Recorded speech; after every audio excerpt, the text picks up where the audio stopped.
Chapter 274. When Team 7's vacation was over, Naruto and Sasuke's injuries were almost healed. Sakura also appeared in front of Naruto and Sasuke for the first time after Nangong's encouragement. Her originally long cherry-colored hair had now turned into a neat short haircut. This change made Xiao look even more valiant and heroic. Kakashi, as usual, did not appear at the previously scheduled time. After about half an hour, Kakashi finally arrived. His face was covered by a forehead protector and a mask. Only a pair of listless eyes could be seen. Kakashi also seemed to feel that he should give an explanation for being late. So he scratched his head and said to Naruto and the others, Sorry, I occasionally get lost on the road of life." Looking at the reaction of his three disciples, it was obvious that they didn't believe anything he said. While Naruto and the others looked at him with contempt, Kakashi also had the opportunity to observe his disciples' mental state after this short vacation. Naruto and Sasuke were fine. After all, they only suffered a little injury. After this period of rest, they have obviously recovered, and they looked quite energetic. But Sakura's change was very eye-catching. As Sakura's sensei, Kakashi actually did some research on them when he took over them. The reason why Sakura's long hair was not so in line with the ninja's requirements, Kakashi also knew a little about it. For Sakura's state, Kakashi, as a sensei, naturally knows about it. But as a person who didn't have much intimate contact with girls, and the only person who wanted to get close to them was already sacrificed, Kakashi didn't know how to comfort Sakura.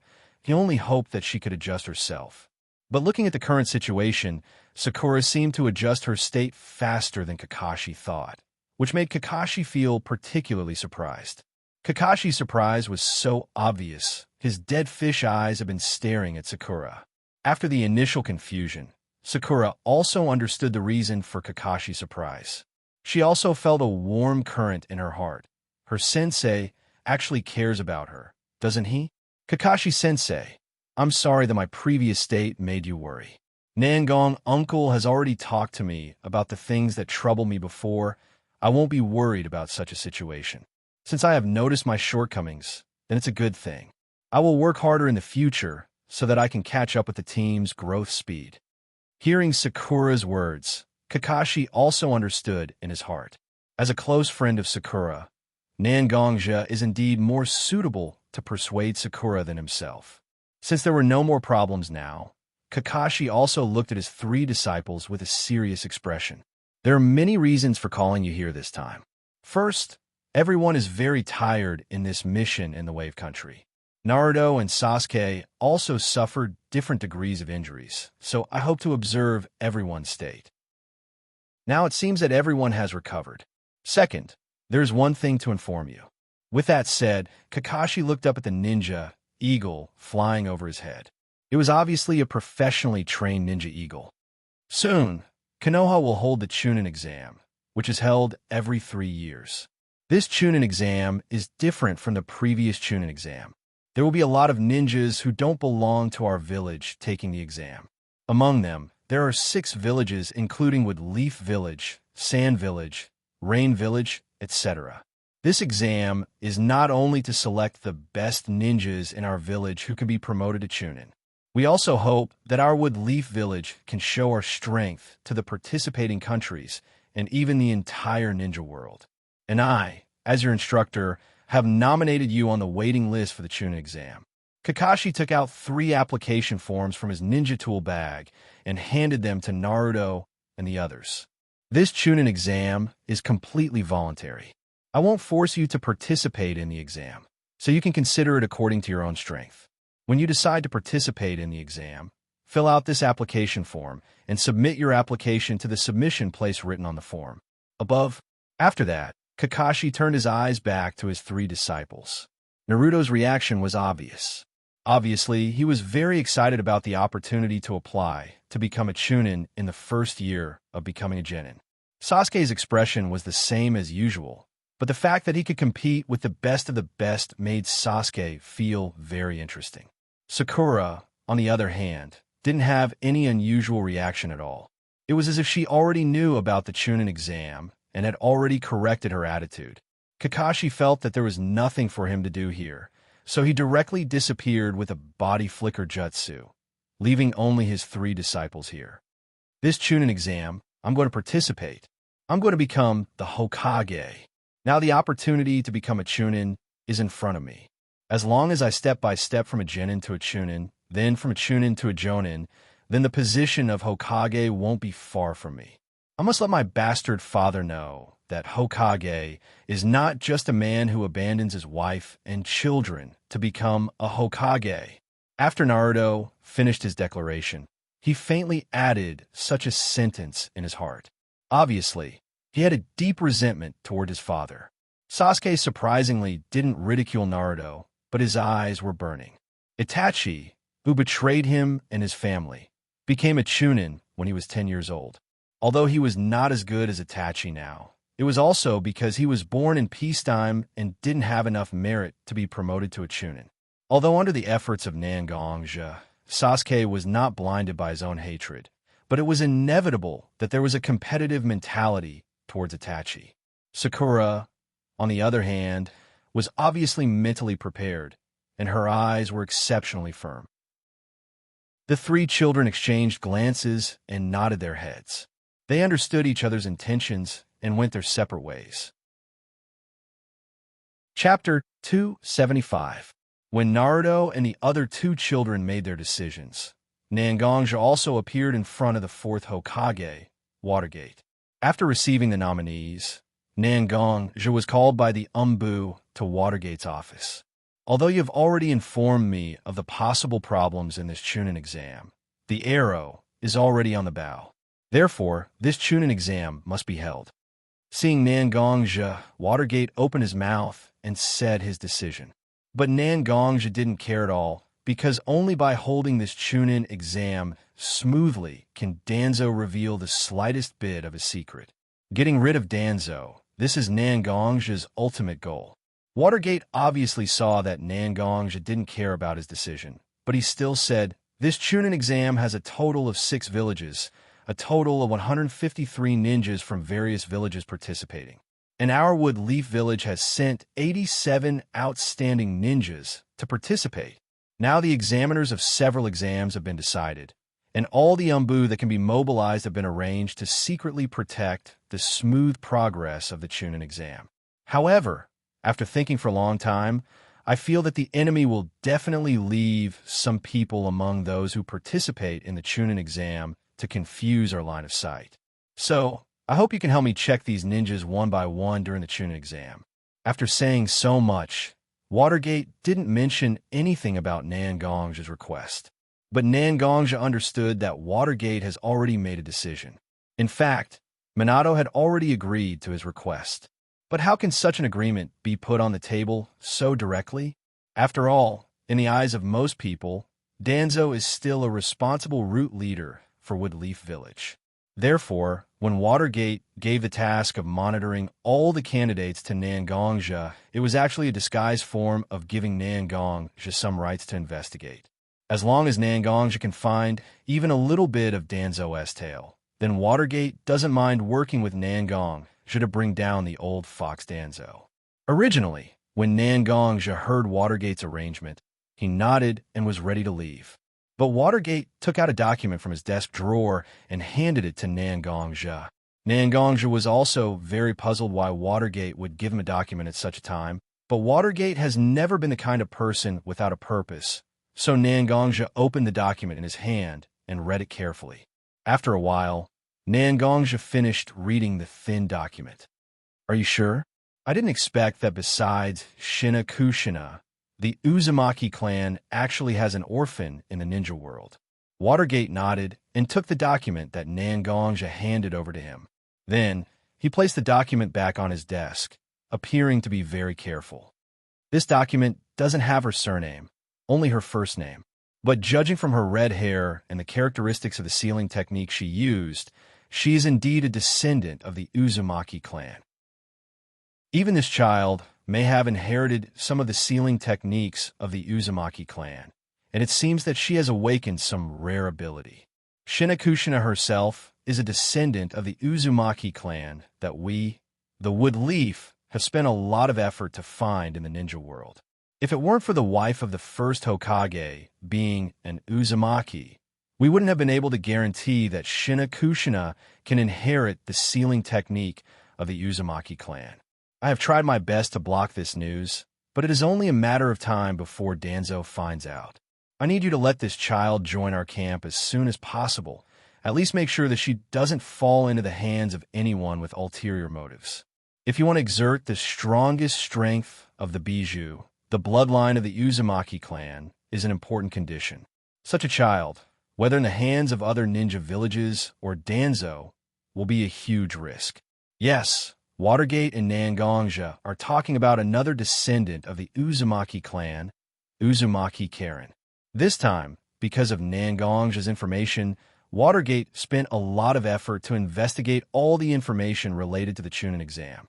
Even the information of every candidate has been seen by Watergate, and Karen herself is a ninja sent by Kusanagi village to participate in the Chunin exam. Her appearance, ninjutsu, and ability were all seen by Watergate. For such an important target, he had to ensure that she was in his hands. However, almost all the people he can trust have been assigned by him to ensure the smooth progress of the Chunin exam, so Watergate can only ask Xianxia to help him look after Karen. After all, Xianxia has something to ask of him. Such a simple goal is nothing for Xianxia, who has performed many difficult tasks in the past. As long as there are interests between each other, there's a certain degree of credibility, isn't there? Xianxia also understands that he can only stand in Watergate's camp at this time. Xianxia still has to help with such a small matter. Although he is a little uncomfortable with being ordered like this, now is not the time to worry about such a trivial matter. Watergate saw that Xianxia has agreed, and his heart was a little relieved. When Watergate found Karen, the first person he consulted was naturally his wife, Uzumaki Kushina, who is also an orphan of the Uzumaki clan. It was also with the help of Kushina that Watergate completely determined the identity of Karen. But at the same time, Kushina repeatedly begged Watergate to let Karen stay. Such a relationship between bloodlines is extremely common in the shinobi world, because most of the huge forces in the ninja world rely on their own bloodline to develop. Kushina, who originally thought that she had no relatives, knew that she may have a clan close to her bloodline. The excitement in her heart is indescribable. Perhaps Watergate also has the attribute of rake? Under Kushina's repeated pleas and some indescribable threats, Watergate put down his face and let Xianxia do these things for his own happiness and sexual well-being, and the importance of the Uzumaki bloodline. As for which of the above three factors is more important, Watergate will not tell others. Chapter 276. When Sakura, Naruto, and Sasuke all appeared at the registration place, their instructor Kakashi was standing in front of them. I'm very pleased that you all came, because although I told you that this registration is completely voluntary, as long as one of you doesn't come here, then you will lose the qualification to take the exam. The world that ninjas face is extremely cruel, and many times we can't trust anyone. But there is one kind of person who is an exception, and that is your teammates. When you are fighting with someone, it is your teammates who will protect your back for you. Such people, everyone has to give absolute trust to them. Therefore, the most basic requirement of the Chunin exam is to participate in it as a team. The trial has already started from the beginning, and you can participate in the next trial. When Kakashi said that teammates should trust each other, Naruto and the others also looked at each other. Aren't they like this? As long as the three of them can be together, no matter what trivial task or a head-on fight with a strong person like Zabuza, they won't feel any fear.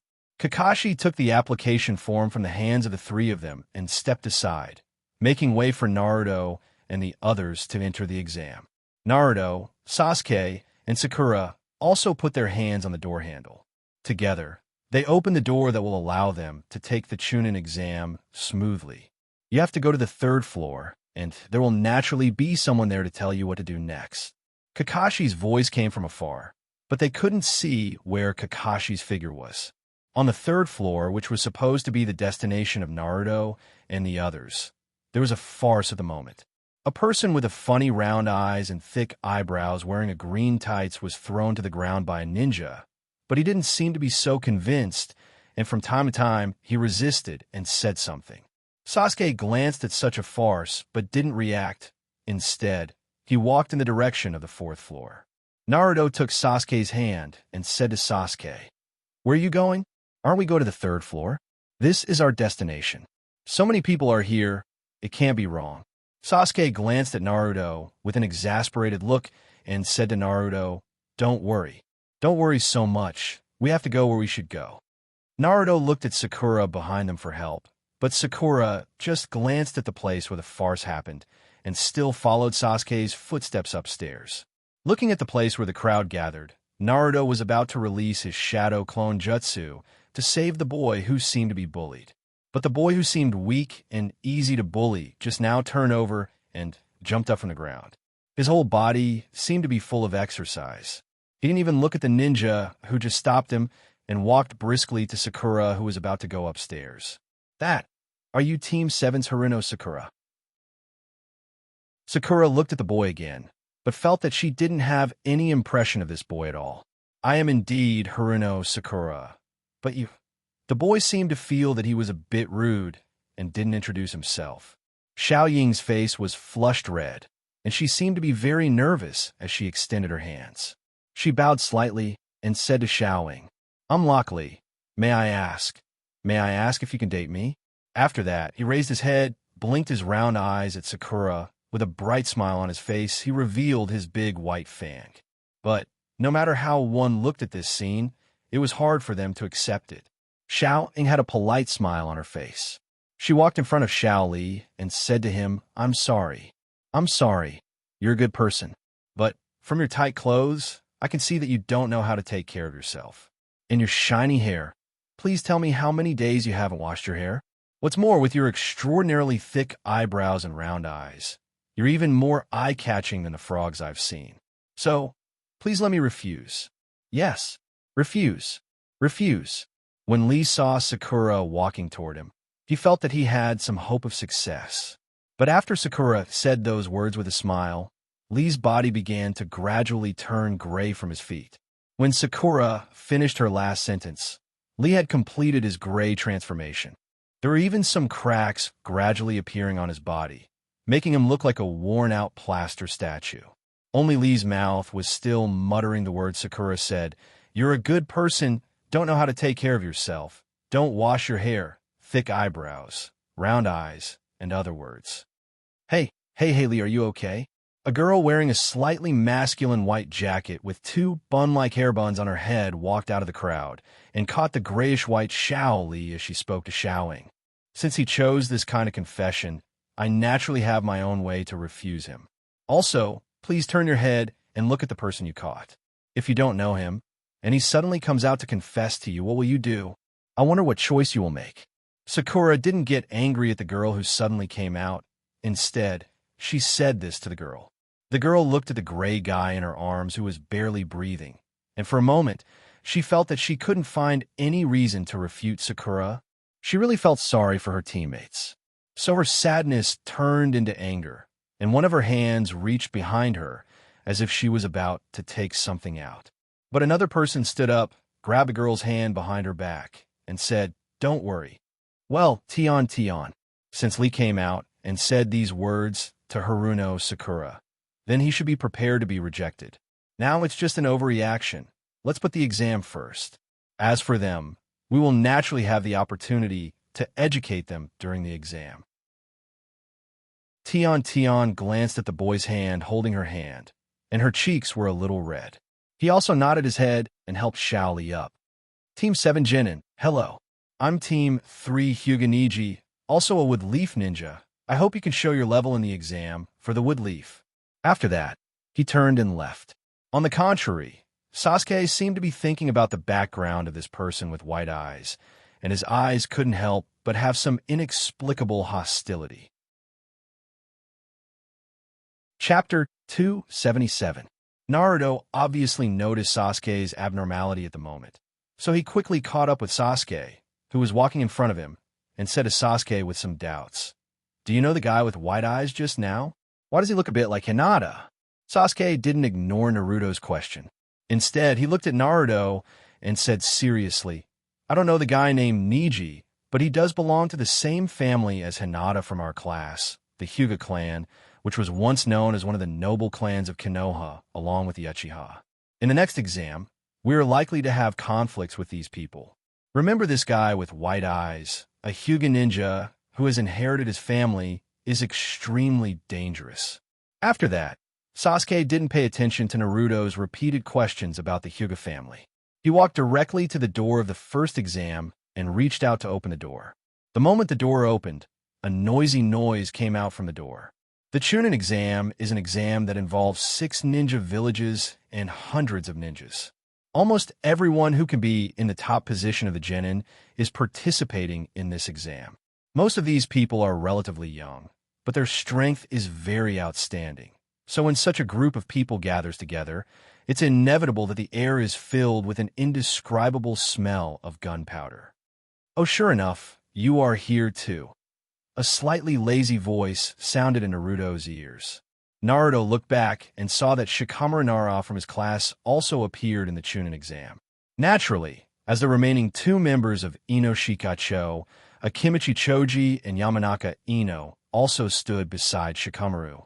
Looking around, Naruto found a lot of familiar figures.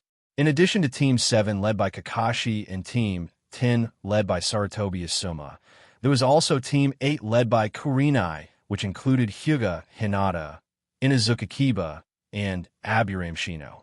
Of course, there was also Team 3 led by Kakashi's old enemy, Might Guy, who was 1 year older than Naruto, and Team 7, which included Hyuga Neji, Tion, and Lock Lee.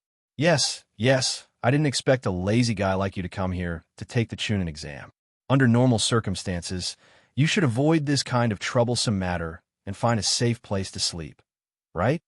Naruto is also a bad friend of Shikamaru, so he didn't show any mercy when he joked. When Shikamaru heard Naruto's words, he didn't have any special reaction. He even nodded his head in agreement and said to Naruto, You know me well. Who would want to come to such troublesome things? If it wasn't for my mother forcing me to come and threatening me with various means to not give up halfway, I really didn't plan to come.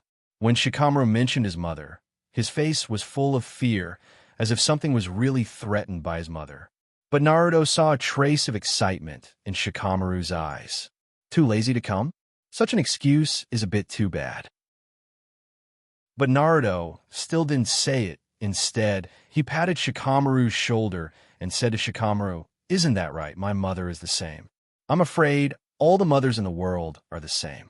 After saying that, Naruto turned around and greeted the other classmates who were originally his classmates. Hinata was very shy as usual. She greeted Naruto with a blushing face and didn't dare to open her mouth. Inazuka Kiba's attitude towards Naruto was as bad as ever. But Naruto knew that Kiba didn't have any bad intentions, he just didn't know how to express his feelings correctly. After hearing Naruto's greeting, Shino also adjusted his glasses. Just as he was about to say something, Naruto had already turned his head. Obviously, Shino's presence was still as touching as ever. Just when several former classmates gathered together and started chatting while waiting for the exam to start, a Konoha ninja with short white hair and eyes walked in front of Naruto and the others with a smile on his face, and said, Brother Naruto, are you the Wood Leaf Ninja who just graduated this year, but participated in the Chunin exam? You're amazing. Naruto and the others also looked back at the man who walked to them. Obviously, he was much older than them. Naruto said with a little doubt, That's right. Senpai, I don't know who you are. The white-haired man seemed to have realized that he hadn't introduced himself yet, so he apologized to Naruto and said, My name is Kabuto Yakushi. As you can see, I'm a Wood Leaf Ninja. I usually like to collect some information. Seeing that you are so young and have some characteristics, I think you are a very famous genin who graduated this year and participated in the Chunin exam. I have taken the Chunin exam many times, but I didn't pass it. Although I don't know if I can pass this time, I want to come and teach you some of my experience. I hope to make a good relationship with you. The smile on Kabuto's face was very bright, and it naturally made people feel an inexplicable affinity. But the more Sasuke looked at Kabuto's face, the more he felt that this person was untrustworthy. Originally, Naruto heard someone praising him and wanted to come forward and have a good chat with Kabuto, but Sasuke was one step ahead of him. He stretched out his arm and blocked Naruto behind him. I don't know what kind of information this senpai wants to give us. Kabuto wanted to talk to Naruto, but Sasuke came up and messed up Kabuto's original draft. However, Kabuto didn't receive any influence at all and said to Sasuke very kindly, "The Chunin exam's exam questions can't be obtained by a small ninja like me, but in the Chunin exam, everyone is our enemy. What I can provide you is some information about the participants of this exam. No matter who you are interested in, I can tell you." Sasuke heard Kabuto's words and laughed, but his eyes became more and more sarcastic and distrustful. That's right. Everyone in this exam could be our enemy. Several of us graduated from the same class, and we know each other well, so we have a certain foundation for cooperation. But you, as a person who met us for the first time, came up to us and was so close to us and even willing to provide us with information. Kabuto-senpai, I don't know if we can trust each other as much as we have been together for several years. Chapter 278. Sasuke's words were very realistic. You just said that everyone who participates in the exam is our enemy, but now you're actively providing us with information. What do you mean? The friendship between us has been slowly accumulated over a long period of time. It's natural for us to have a basic trust in each other. However, you're someone who has nothing to do with us. Why should we give you such a degree of trust? In a ninja's battle, information is indeed important.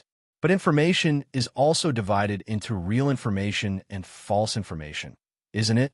If Medicine Master Pocket had the slightest bit of bad intentions and provided false information for them, then what was the difference between that and building a bridge to a trap for them? Shikamaru, who was standing behind, also had a flash of light in his eyes. In fact, Shikamaru also subconsciously believed Kabuto's words just now. After all, he's a ninja from Woodleaf. No matter who it is, they will have the most basic trust in their heart. But Sasuke's words woke Shikamaru up. The Chunin exam, especially this large-scale Chunin exam, represents too much weight. Shikamaru also felt that he shouldn't easily believe anyone who may become his enemy, so he also winked at Choji and Ino, telling them not to stand out. Team 8's Hinata and Shino themselves are relatively silent people. The only one who can be regarded as a prick, Kiba, saw that Shikamaru, the most shrewd among them, seemed to tacitly agree with Sasuke's words. Although he was still very upset, he endured it. However, there's more than one fool in this place. Uzumaki Naruto was the biggest idiot among idiots. He directly pushed Sasuke's arm away, stood in front of Sasuke, and said to Sasuke, "Sasuke, how can you do this?" Kabuto-senpai also came up to greet us because he cares about us. As a Woodleaf ninja, you don't even trust Kabuto-senpai? With that said, as if he and Kabuto already have a very deep friendship, he directly preached to Sasuke with these righteous words. He even puffed out his chest as if he was very proud of himself. Sakura, who was standing next to him, couldn't stand it anymore. Unlike Naruto, Sakura has always been intelligent. For Sasuke's judgment, Sakura also felt very convincing. Even if Sasuke's words did make people uncomfortable, Sasuke's character as a classmate and teammate for several years, Sakura has absolute trust in him. Sakura walked to Naruto's side in a few steps. She grabbed Naruto's ear and said fiercely, "You idiot, if you don't know what's going on, don't force yourself. Didn't you see that other than you, there was no one else who stood out?" Naruto also woke up from his stupor. He looked at Shikamaru, who was the smartest among them, and the always irascible Kiba, who didn't stand up. Naruto understood that he had messed up. He could only resentfully return to his position. At the same time, he looked at Kabuto apologetically, as if he felt a little ashamed that he couldn't help him. Kabuto also smiled at Naruto, and then said to everyone, "Haha. Little brother, you don't have to mind. Your friends are right to be so vigilant. The Chunin exam is different from usual. Everyone is a threat to you. As long as it's not someone you can completely trust, you should keep enough vigilance. Well, it seems that the first exam is about to begin. I'm going to meet my teammates. After saying this, Kabuto turned around and left, leaving only Naruto, who was touched, and the cold eyes of the others. Seeing Kabuto leave, Naruto also turned to Sasuke. It seemed that he wanted to continue to discuss with Sasuke about Kabuto's attitude toward the kind senior who cares about the younger generation. However, a group of people wearing Konoha's forehead protectors and looking quite fierce slowly walked into this huge classroom. The leader's head was wrapped in a dark blue headscarf, and the wood leaf logo was inlaid in front of the headscarf. And this person's face also had many scars. His sharp eyes swept through the genin in the classroom. "You bastards, why don't you all be quiet? Anyone who dares to speak will be disqualified immediately." With that, he threw the thick test paper in his hand directly on the table in front of him, splashing a handful of dust. The classroom, which was originally a little noisy, was also quiet in an instant, without the previous noisy feeling. "I'm the invigilator of your first exam, with Leaf Ninja Marino Ibiki.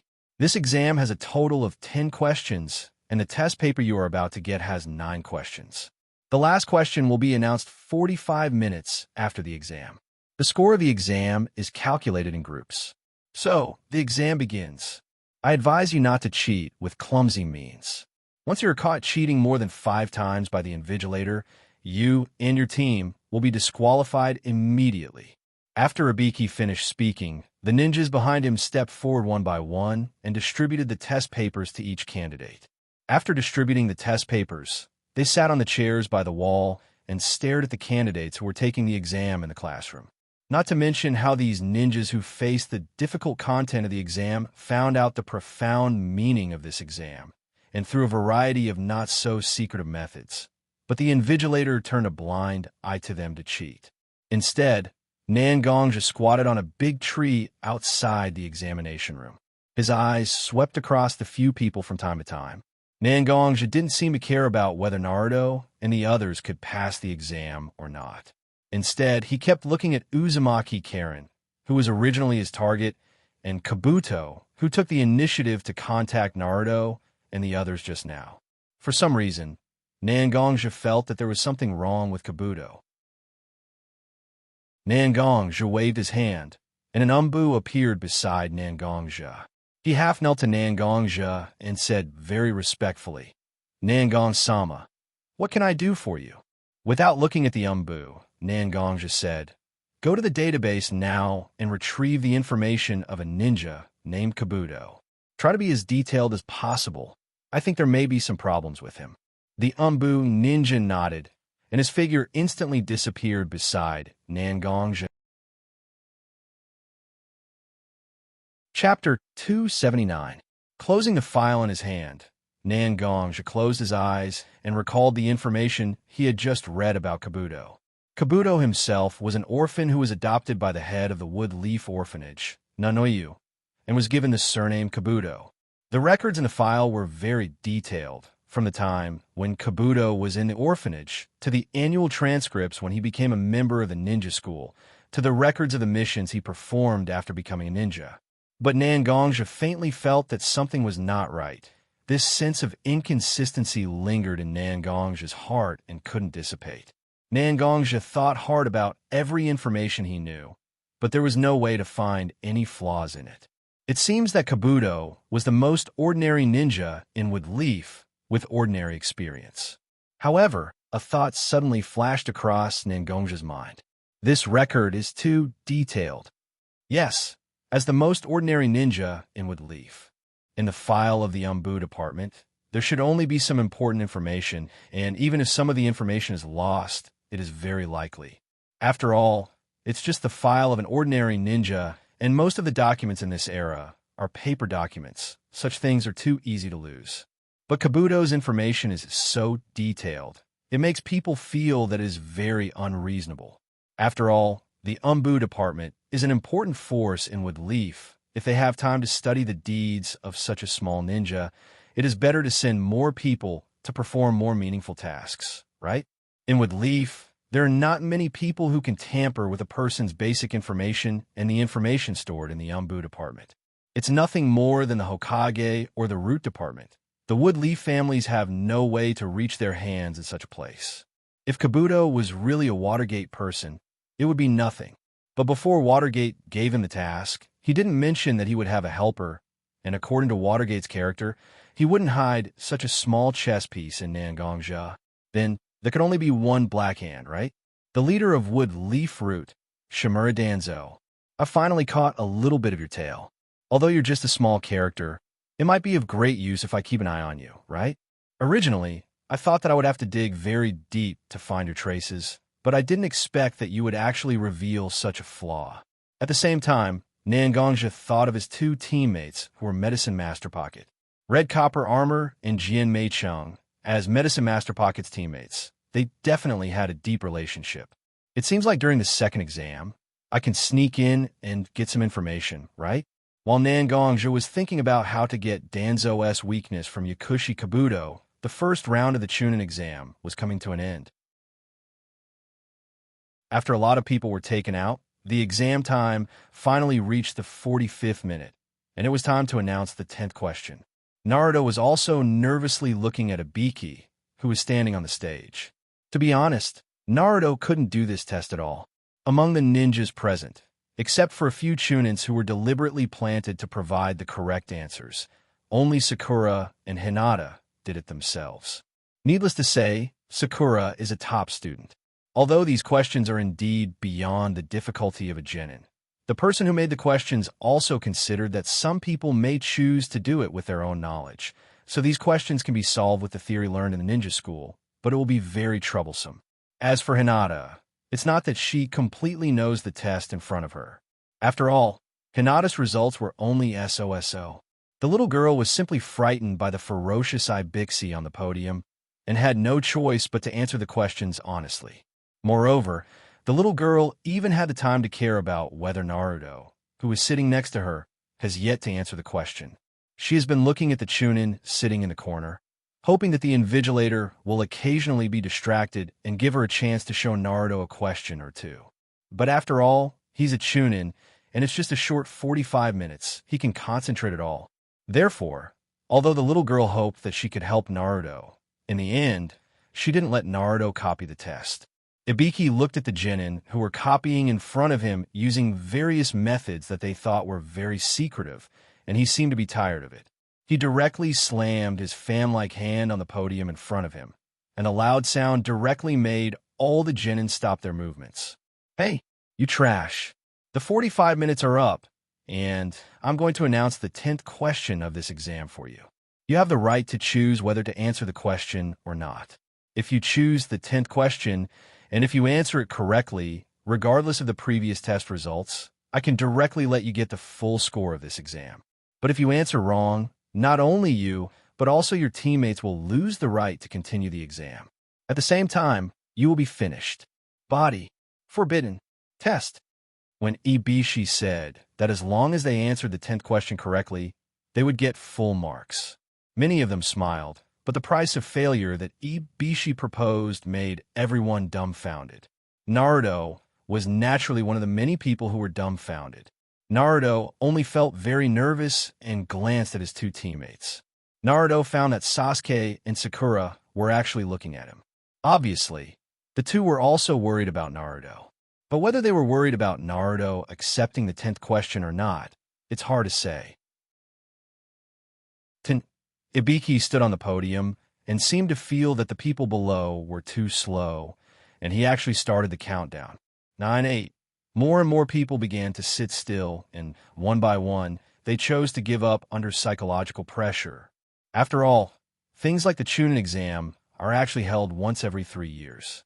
This time, because there are many ninjas from other villages participating in the Chunin exam, the difficulty has increased a lot.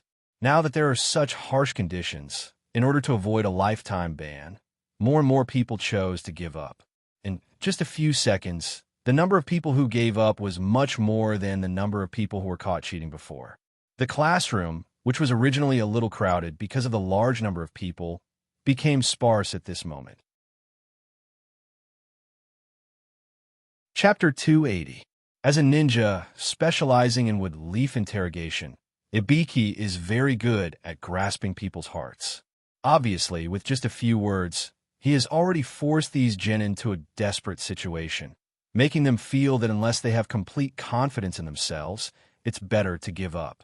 Sakura, who is sitting behind Naruto, has been observing Naruto, and she has various calculations in her heart. Sakura thinks that this year's Chunin exam should be more difficult due to various reasons. If Team 7 gives up this time, they will definitely pass the next exam. After all, everyone is still young. Even 3 years later, they will only be 14 or 15 years old, and becoming a Chunin is already a good thing. Her index finger was slightly pulled by her own muscles, jumping up and down. Sakura thinks that for various reasons, it's better to just give up this opportunity to take the exam and let herself prepare for the next exam. However, just when Sakura was about to raise her hand, a loud voice sounded in the quiet classroom. It was Naruto, who slammed his hand on the table and said to Ibiki, who was standing on the podium, "You bastard, don't look down on me. I'll take the 10th question." Ibiki was also taken aback by Naruto's sudden behavior. Ibiki, who has a short temper, was ready to call his men to take away this troublemaker. But when he took a closer look, this person has yellow hair and blue eyes, especially the iconic beard on his face. Oh my god, isn't this the son of my boss? Ibishi swallowed the anger that was about to erupt. Fortunately, Ibishi had always been a cold person in front of everyone, so he didn't show any obvious signs of anger. But as an invigilator, Ibiki still has to deal with such a situation, so he can only try to make his voice sound more serious, and said to Naruto, "Are you sure? Your decision is likely to involve your 2 teammates, making them unable to take the Chunin exam in the future. Can you bear such a heavy burden?" Naruto seemed to have calmed down. He glanced at his 2 companions and said to Ibiki with a smile, "The 3 of us are a team. Whether it's good or bad things, we have already decided to bear it together. Uncle Nangong once told me that the momentum is like that of a tiger. When a person gives up once, he won't be obsessed with giving up a second time. I will never escape from this exam. Even if I'm a genin for a lifetime, it's much better than losing my temperament." Hearing Naruto's words, Ibiki also nodded secretly in his heart. These words are similar to 4th Hokage. But who is this Uncle Nangong? After hearing Naruto's words, the rest of the people who were swaying between taking the exam and not taking the exam also became firm. That's right. Who is afraid of who?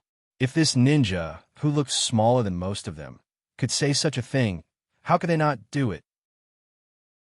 Ibiki looked at the people below and knew that no one will withdraw, even if he continues to pressure them. His originally cold face suddenly showed a gratified smile, and he said to all the people who participated in the first exam, "Very good. Congratulations, all of you have passed the first exam." As soon as Ibiki's words came out, everyone's face changed, but soon people like Shikamaru understood what was going on. It seems that the so-called 10th question is actually a test of a person's temperament. As long as they choose to take the exam, they will definitely pass. Nangongja looked at some of the people in the classroom who were crying with joy, and he was also gratified by Naruto's performance just now. Although Naruto's brain is not that bright, and it took a lot of effort to teach him.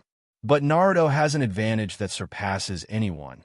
That is, he will listen to some of the reasons you say and even think about it and gradually apply it in his own life. If Nangongja was in Naruto's position, Nangongja would definitely not do the same thing as Naruto. After all, the number of competitors he can have is a little bit less, and now the passing rate is really high. But this is also the reason why Naruto is Naruto, isn't it? Not to mention Naruto, Nangongja looked helplessly at the corner in front of him, where a person was squatting there eating meatballs. Nangongja basically has an impression of Wood Leaf's Jonin. Although he was a little far away, Nangongja still recognized this person. She is the examiner of the second exam of this Chunin exam, Mitarashi Enko. This person, who had an unusual obsession with meatballs, squatted in the corner of the room with a large box of meatballs and a bulging bag of short while after the exam started. In less than an hour, there was already a bunch of bamboo skewers used to skewer meatballs next to Red Bean. In the classroom, Senai Abiki's voice rang out. Anko stuffed the meatball in her hand into her mouth and took out a few smoke grenades from her bag. She then threw them into the classroom's window. Then she opened her bag.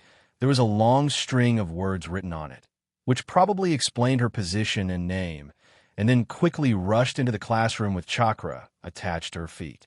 Originally, the people in the classroom were celebrating their passing of the first exam, but suddenly the classroom began to smoke. After the smoke dissipated, a woman appeared, posing in a very cool posture. Anko silently thought in her heart, "I'm really handsome." However, Xianxia, who had just witnessed everything, and Marino Ibiki, whose eyes were red from the smoke behind Anko, could only silently curse Anko in his heart. Mother asterisk her. Anko didn't have time to care about Ibixi's situation, but looking at the people in the classroom, she probably got the number in her heart. It seems that a lot of people passed the exam. Ibixi, you can't do this job well. Let me eliminate at least half of the people in the second exam. Originally, the first half of Anko's sentence was still teasing Ibixi, but when she reached the second half of the sentence, she slowly released her murderous aura. She looked at the genin in front of her with a cruel smile. The genin expressed that they were scared to death.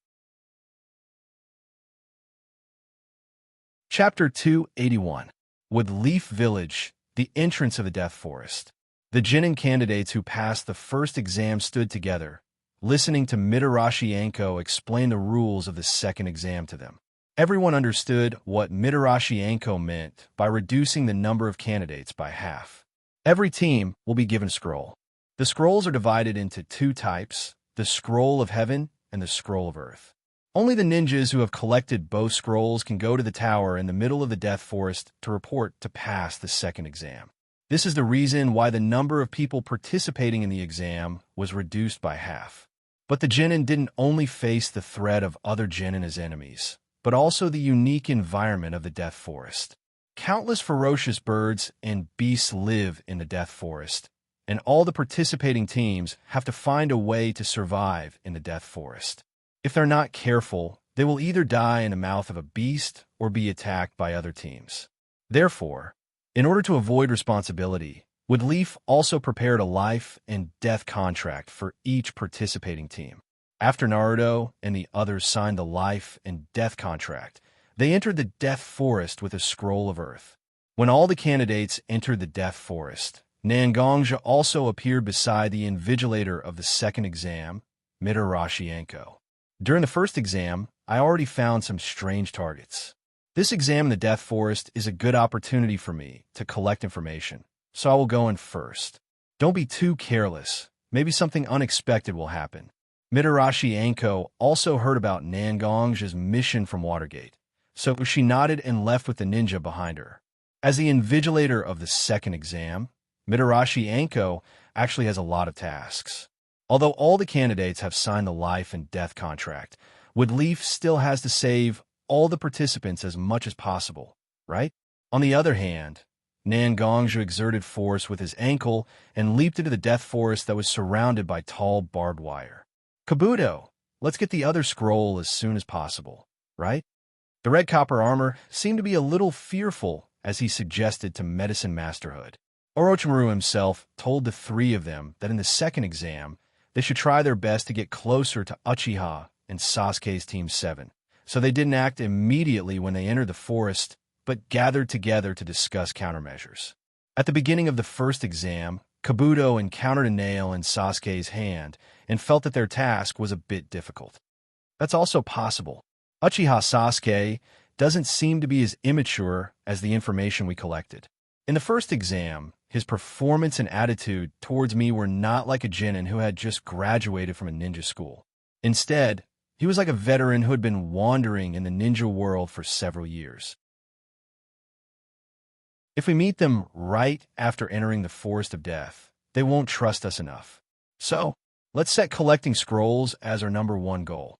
Kabuto adjusted his glasses, and the sun reflected a ray of light on the lenses, hiding Kabuto's eyes, making people unable to see what Kabuto was thinking. Compared to red copper armor and Mate Chung, Kabuto's status in Orochimaru's eyes was slightly higher. This is why red copper armor always unconsciously showed a sense of awe to Kabuto, and the higher the status, the more information he naturally knows. Although it's not very clear what Orochimaru is going to do in the Forest of Death, Kabuto still knows that Orochimaru used special means to pull off the face of a ninja from Kusanagi village. When Mei Chung and red copper armor heard that Kabuto agreed with their suggestion, they were also relieved. Although they don't know Kabuto's specific strength, Mei Chung and red copper armor have already reached the level of Chunin strength. With such strength, it's really easy to deal with these immature genin participating in the Chunin exam. As long as they find the right soft persimmon, passing the exam is simply a simple matter.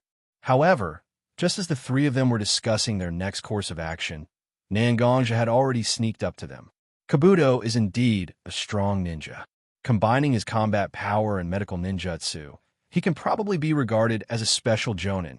But Nangonja himself is not affected by chakra, and he's careful enough when moving, and he directly arrived beside the three of them. The conversation between the three of them entered Nangonja's ears without missing a single word. Orochimaru? These three people are all Orochimaru's spies. Nangonja's mind flashed with the Cold Man during the Shinobi World War. Orochimaru was forced to escape from the Woodleaf because of the human experiment. Nangonja naturally knew about such a big matter, but now Roots people are actually covering up their information. Does this prove that whether it was the human experiment or the current plan against the Woodleaf, Danzo, and Orochimaru have always been in contact with each other? Nangonja took out a mask from his arms and took off his almost iconic robe. He was ready to catch all three of them and let Ibiki, who was depressed before, use his torture ability. He thought that Ibiki would be very grateful to him, right? Nangonja quickly circulated his internal force in his body, and his speed was almost comparable to a ninja's body flicker technique. He directly appeared behind Mei Chung and directly chopped her neck, causing her to faint. And when their teammate was suddenly attacked, it naturally alarmed Kabuto and red copper armor. The two of them took out their weapons and looked at Nangonja, who had knocked Jin Mei Chung to the ground. "Who are you?" Red copper armor said to the masked man who had knocked out his teammate. Nangonja didn't pay attention to red copper armor's question. Instead, he continued his actions, and in a flash, he appeared behind red copper armor. Obviously, it was the same method, but because of Nangonja's extremely fast speed, it was successful. When Nangonja looked at Kabuto, he found that Kabuto had turned into a small green snake. This is really... Did I underestimate this spy? However, capturing two people like Mei Chung and red copper armor is enough to prove the relationship between Orochimaru and Danzo, isn't it? Therefore, Nangonja wasn't worried about Kabuto escaping. He was just a small character. Chapter 282. In the Forest of Death, Naruto's group was moving slowly and cautiously toward the depths of the forest. Not far behind them, a man dressed like a ninja of the Kusanagi country was squatting on a tree, staring at the three young ninjas, as if he was looking at something interesting. Like most ninjas, this ninja also hid his face in the shadow of his clothes and the hat on his head, but even such a shadow couldn't cover his strange eyes. The yellow eyes with a little gray became like a snake's vertical pupils, and the emotions revealed in his eyes were as sinister and cunning as a snake. Just when he saw that Naruto seemed to find an excuse to go somewhere else to solve his physiological problem, this person with snake-like eyes seemed to feel that his opportunity has arrived. He bit his finger in his mouth and wiped it on his palm. Then his hand began to form hand seals quickly. Although he only formed a few hand seals, anyone who is proficient in ninjutsu can see that these are the hand seals of the summoning jutsu. However, just as the psychic seal was about to be completed, the snake-eyed man's hand suddenly stopped. He took out a kunai from his arms with a little doubt and found that there was an extremely unnatural crack on his kunai. The man seemed to be in a bad mood. Then he said, "Are these people all idiots? Such a simple task actually went wrong. I thought that Kabuto was worth training, but now it seems that I still have to think about it." After saying that, he glanced at Sasuke, who was waiting for Naruto to solve his physiological problem in the forest with a trace of reluctance. The snake-eyed man left the branch where he was hiding and ran in one direction. Kabuto looked nervously at the forest around him, as if he was afraid of something. Originally, Kuroto, and Mei's identities could be said to be flawless. Even if there were many Umbu investigating them before the exam, Kuroto, and Kuroto were able to pass all kinds of investigations with the help of fake information in Danzo.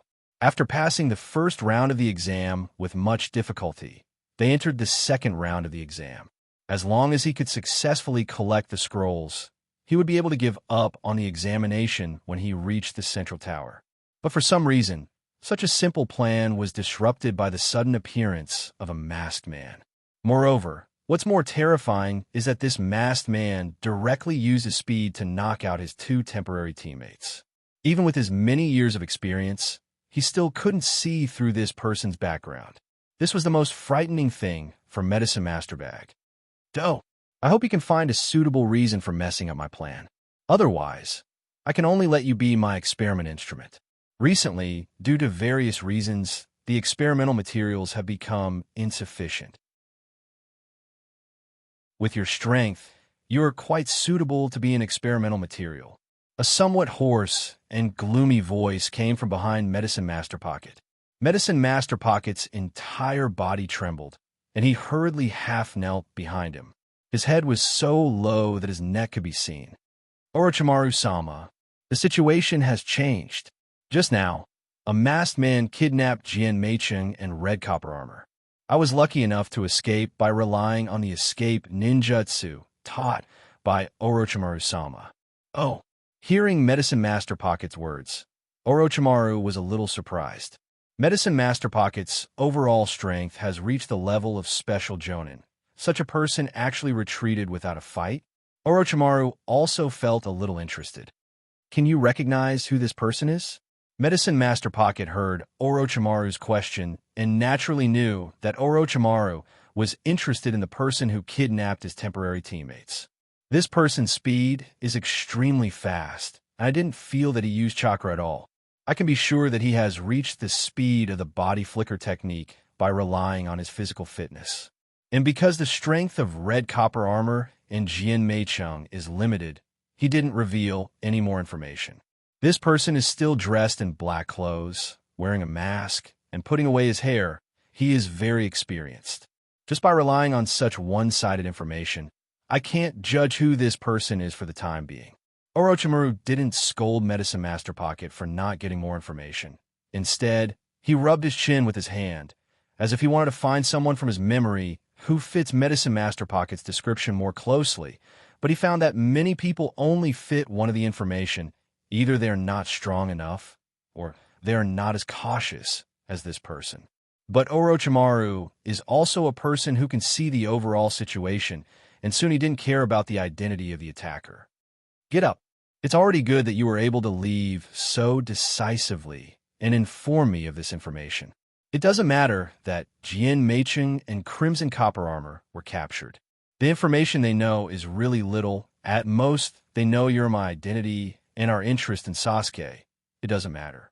But you don't need to take the exam this time. Just give up your current identity and go outside to prepare for the next mission. Orochimaru told Kabuto about the new task, and Kabuto himself was trained as a spy, so losing an exposed identity was not a big deal. So, he directly jumped away from Orochimaru. Orochimaru whispered softly in the same place. It seems that this Chunin exam is really interesting. There was information before that the old pervert has also returned to Woodleaf. So now the Kaga-level ninjas in Woodleaf are 3 generations: Minato Watergate and Jiraiya. It seems that the materials for that jutsu need to start accumulating, otherwise it will be easy to fall into a passive situation. After that, Orochimaru also turned into many small snakes and disappeared. At this time, Nangonja also sent the 2 spies he knocked out to Anko. Anko seemed to have found the body of a hidden, faceless Kusanagi, and her whole body trembled as if she remembered something unpleasant. Chapter 283. In the Hokage's office, Watergate was sitting in his chair, looking at Nangong, Ibiki, and Anko standing in front of him. His expression was a bit gloomy. Obviously, he wasn't in a good mood. Ibiki, what's the result of the interrogation? Minato suddenly asked Ibiki. Ibiki's originally very serious face had a drop of cold sweat at this moment. He was just a ninja who presided over the interrogation, but the things he interrogated had a lot of implications. This made Ibiki feel a lot of pressure. Ibiki's face was originally very serious, but at this moment, a drop of cold sweat was dripping down his face. Originally, he thought that he could pretend to be an ostrich for a while and let Nangongja and Anko speak first, but now that Watergate called him out, Ibiki had no choice but to speak. The interrogation has been completed, and these two spies have already gotten a lot of information with the help of the Yamanaka clan. What is certain is that these two people are indeed spies left by Orochimaru in the Woodleaf. Although they're only genin over the years, they have also provided a lot of information about the Woodleaf to Orochimaru. This time, the task of participating in the Chunin exam is to complete Orochimaru's task of connecting with the orphan of the Uchiha clan, Uchiha Sasuke. And, as he said that, Ibiki's forehead was full of sweat. Obviously, he felt that the next words were not so easy to say. Watergate also saw Ibiki's embarrassment. According to Watergate's usual temperament, he wouldn't force Ibiki to say the next words. But obviously, at the moment when the Woodleaf was about to be invaded, Watergate's attitude was a lot tougher, and he said to Ibiki with a serious face, "Why are you hesitating? Just say what you want to say." Ibiki was also slightly frightened by Minato's seriousness at this moment. He forcibly suppressed the messy thoughts in his mind, cleared his throat, and seemed to be organizing his words. Finally, he opened his mouth and said, "Don't worry." According to the testimony of these two people, it seems that Root is also involved in this operation. It was Root who came forward to cover up their information, and they were able to pass all kinds of assessments to enter the Chunin exam. But this information can't be confirmed yet, so our interrogation department is still suspicious of such information. Although he said that he was suspicious, how could Ibiki not pay attention to such information when interrogating these two people?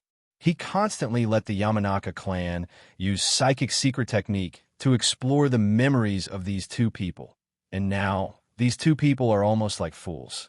But because of his position, Ibiki absolutely can't directly point the spear at Danzo, so he added the words of suspicion. Watergate's reaction, S-reaction, Ibiki's S, but the clenched fists on the table can't prove that Watergate wasn't as calm as he appeared. Shuego looked at Anko and asked, "What do you think? Is there any information on the second exam site?" Anko's eyes were also in a trance, and her pupils were even a little lax, but when she heard Watergate's question, she forced herself to focus and said to Watergate, "We found a place where a Kusanagi ninja participating in the exam had his face peeled off using a secret technique. Because of my familiarity with Orochimaru, I know that he has sneaked into the exam venue. Not long ago, we also sent a team of ninjas to explore the Forest of Death and found that Uchiha Sasuke of Team 7 has been cursed and is still in a coma."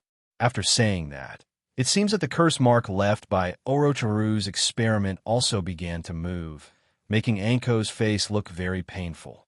Hearing the words Team 7, Watergate's expression also changed. Isn't his son also in Team 7? What about the others in the same team? Anko thought for a while and said to Watergate, "Uzumaki Naruto and Uchiha Sasuke of the same team seem to have fallen into a coma. The Umbu ninja seems to have found traces of the Nine Tails chakra outbreak around them. But now it's certain that neither Uzumaki Naruto nor Uchiha Sasuke's life is in danger.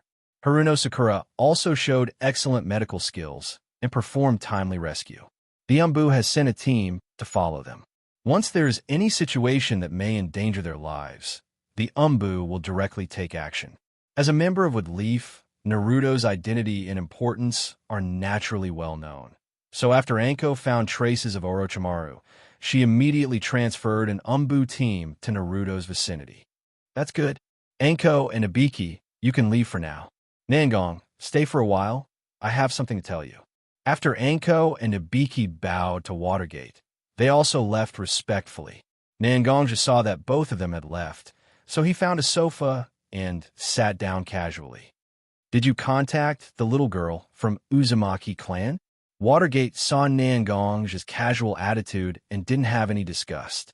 Instead, he asked his own question. Not yet. When I found these two little mice, I immediately came to report. And I think it's better for Kushina to get in touch with this child than for me. Isn't it?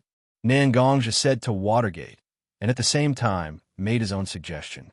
Watergate also frowned, but he felt that letting Nangongja contact such a little girl is indeed a bit of a waste of talent. So he nodded and said to Nangongja, well, I will ask Shina Kushina to contact this child. Now that we know that Orochimaru has sneaked into Woodleaf, I have a more important task for you. As long as you complete this task, even if the plan to attack Woodleaf is really unfortunately carried out, our losses will be reduced a lot. With that said, Shuemin took out a map from his desk and handed it to Nangongja.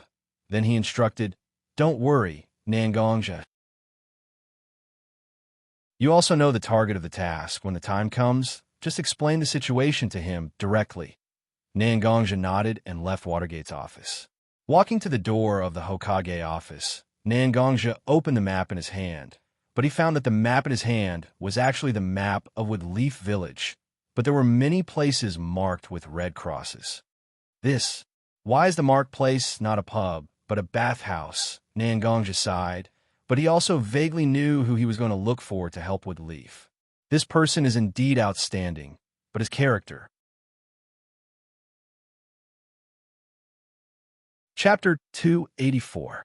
Although Nangongja has been in Woodleaf for a long time, he's not the kind of person who likes to go out with others. Except for some famous commercial streets in Woodleaf, Nangongja is familiar with. He only knows the general location of other places. This may be one of the reasons why Nangongja doesn't have a wide range of friends in Woodleaf.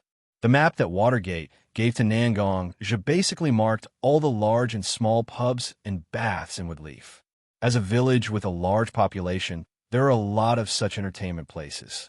Maybe Nangongja's luck isn't so good, but he didn't find Jiraiya even after walking half a circle around Woodleaf. Nangongja also felt a little tired, so he casually sat on a bench on the side of the road and prepared to sit down and rest. Looking at the pedestrians in front of him and the surrounding green trees and fragrant grass, Nangongja suddenly felt very comfortable. Originally, Nangongja still cared about the mission and some other troublesome matters, but now he temporarily pushed them out of his mind. Forget it. Anyway, I'm not in a hurry. According to my speculation, Orochimaru's plan should be at least in the second half of the Chunin exam. At that time, all the important people will gather. This is the best time to act. Now, even if I find Jiraiya, with Orochimaru's hiding method, it won't be easy for anyone to find him, right? Perhaps because he convinced himself. Nangongja also took out the azure jade gourd that has been hanging on his back, opened the cork, and began to drink slowly. The azure jade gourd contains the lost, drunken, immortal wine. The drunken immortal wine that originally came from the banishment elder has been consumed by Nangongja. Under the urging of the liquor worm in his stomach, Nangongja has been staring at Aoki Jar after dealing with the affairs in the Blood Cloak Pavilion, hoping that Aoki Jar can make the drunken immortal wine. After referring to many ancient books in the Blood Cloak Pavilion, he finally made a wine similar to the drunken immortal wine. As soon as the cork was opened, the fragrance of the wine directly floated out of the azure jade gourd. Unlike ordinary wine, the aroma of the drunken immortal brew formed a white mist in the air and drifted in all directions. The people who passed by Nangongja only smelled the fragrance of the wine, but many of their faces turned a little pink as if they were drunk. Originally, many people noticed that the azure jade gourd in Nangongja's hand was the source of the wine fragrance. But although Nangongja was just sitting there, the residents of the Woodleaf noticed that Nangongja was extraordinary. As members of the Woodleaf, although their strength may be average, their eyesight was extremely accurate. Although many people were tempted, they noticed that Nangongja's strength must be extraordinary, so they didn't dare to disturb him. If you don't believe me, you can see a group of people squatting under a tree on the corner of the street opposite Xianxia. They were trying their best to sniff the drunken immortal wine in Xianxia's hand. Xianxia was too lazy to pay attention to these people. He just held his azure jade gourd and poured a mouthful of wine into his mouth from time to time. Xianxia drank the wine in his mouth, and just as Xianxia was about to raise the azure jade gourd to his mouth again, a hand reached out from behind Xianxia and grabbed Xianxia's wrist. Hey, kid, don't waste this kind of wine. Let me taste it for you. The person who spoke in a very dissolute tone, like a madman who didn't care about anything. Xianxia also saw a strand of hair on his shoulder that belonged to the person behind him. It was a strand of long white hair. So Xianxia looked back and saw a person with 2 streaks of red oil paint on his face. His white hair was a little messy, and the word oil was written on his forehead was standing behind him. I say, Jiraiya-sama, I haven't seen you for so long. Why do you want to drink my wine? Jiraiya also looked down at Xianxia as if he didn't recognize Xianxia. He just looked at the azure jade gourd again. Today, I don't know why, but a kid has been haunting the tavern and the bath. In order not to let this kid bring me trouble, I endured for a long time and didn't show up. But this kid actually took out such a good wine, I can't miss it, can I? Although Jiraiya kept calling him Brat and Brat, Xianxia knew that Jiraiya was actually clear about his plan to find him. But maybe Jiraiya didn't know why he was looking for him. So Xianxia also said to Jiraiya, actually, this kid originally wanted to find a senpai to drink with. But after looking for a long time, I didn't find this senpai at all. Everything can wait, but wine can't wait, right? Since I can't find him, I have to enjoy it myself. After all, a snake sneaked up to the tree. As a person leaning against the tree, I naturally had to enjoy myself. This snake wanted to break my back. This is a huge snake. When Jiraiya heard the word snake, the hand holding Xianxia's wrist trembled, as if he didn't think of this matter. So, Jiraiya's expression also became serious. You mean, a snake came to the wood leaf? Not only that, many people came to the wood leaf with the snake, they came with saws and axes. But there aren't many people looking after the tree right now. That's why I came here, hoping to find someone to look after this tree with us. Xianxia said to Jiraiya. But both of them looked calm. Obviously, Jiraiya has realized the importance of this matter. A group of people led by Orochimaru wanted to destroy the wood leaf. Although Jiraiya left Konoha for various reasons, few people can surpass this former Sanin's feelings for Konoha. It seems that Watergate asked you to come to me. I also came back because I heard some rumors, but I didn't expect the situation to have reached this point. Since Watergate asked you to come to me, then I can't refuse. I will go to the Hokage's office now, and when I understand the situation, I will come to drink with you. After that, Jiraiya jumped on a nearby roof and ran all the way to the Hokage's office. Chapter 285. Looking at the Sasuke in front of her, covered with black tadpole-like runes and full of violent aura, Sakura only felt that the person in front of her was not the handsome Sasuke. She knew it all. Are you the one who hurt my teammates? Sasuke looked at the 3 Otogakure ninja in front of him with a cruel look on his face. After Sasuke and Naruto fell into a coma, Sakura had been carefully looking after the 2 of them. But Naruto was in a coma because of the battle with the man who claimed to be Orochimaru. Sasuke was even more dangerous. After being bitten on the neck by the man who claimed to be Orochimaru, he had been in a coma with a high fever. Sakura, who was usually the object of protection, suddenly changed her role and became the person who protected her 2 teammates. However, shortly after Sakura moved her 2 teammates into this tree hole, 3 Otogakure ninja jumped out. They seemed to not only want to snatch the scroll belonging to Team 7, but also want to kill the 3 people of Team 7. In order to protect her teammates, Sakura had to stand up and fight these 3 ninja. At first, these 3 people didn't think highly of Sakura and only sent one person to deal with Sakura. However, Sakura was trained by Kakashi and Xianxia after all. Not long ago, she strengthened her beliefs with the help of Xianxia. When the real battle started, Sakura directly suppressed the Odogekyure ninja who was sent to fight with her. Seeing that their teammates couldn't attack, the other two Odogekyure ninja couldn't sit still and join the battle together. If it was a one-on-one, Sakura had the confidence to win.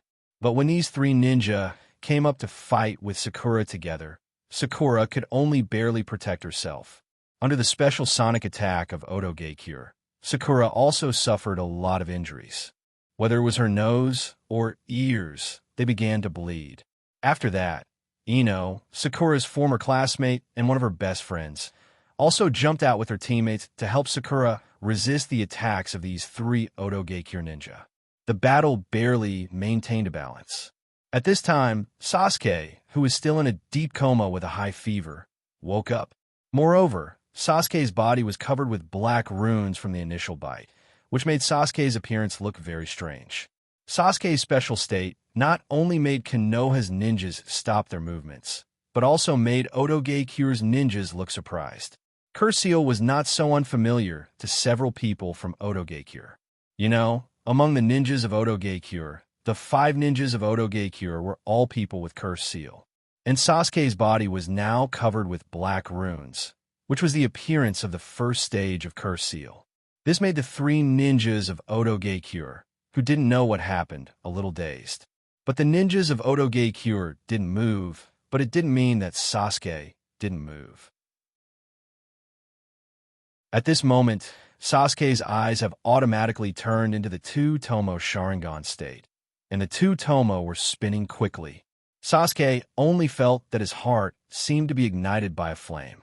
When his eyes looked at the 3 Odogekyure ninjas who hurt his companions, the emotion of wanting to tear them apart couldn't be suppressed. So, Sasuke decided to dispel this feeling in his heart. Beyond his usual speed, Sasuke quickly came behind an Odogekyure ninja, grabbed the ninja's 2 wrists with his hands, and stepped on the man's back with his feet. Sasuke said to the ninja who was caught by him, "It was your hands that injured my companion, wasn't it?" Before the ninja of Odogekyure could respond, Sasuke had already pulled the man's arm in his direction with both hands. The huge force directly dislocated the ninja of Odogekyure's arm. Such severe pain made the ninja of Odogekyure scream loudly, and a layer of hazy sweat appeared on his forehead because of the severe pain. Such a miserable scream naturally reached Sasuke's ears, but such a harsh sound made Sasuke feel an indescribable pleasure. Sasuke's heart was eager to hear more of such sounds. But how could he increase the number of such sounds? Sasuke's eyes were a little puzzled, and he tilted his head slightly as if he was thinking. It didn't take long for Sasuke's eyes to light up. Letting go of the ninja's hands under his feet, Sasuke reached his hand to the ninja tool bag behind him, and a kunai was in Sasuke's hand. His eyes wandered around the body of the Odogekyure ninja under his feet. Finally, as if he had chosen a target, he directly inserted the kunai in his hand between the ribs of the ninja under him. Because it could avoid the ribs, the kunai quickly inserted itself deeply into the Odogekyure ninja. As Sasuke expected, the ninja did start to roar violently, but Sasuke gradually felt a little tired. Just this kind of roar was not enough for him to enjoy. Sasuke only held the handle of the kunai with his hand and began to rotate the kunai in his flesh.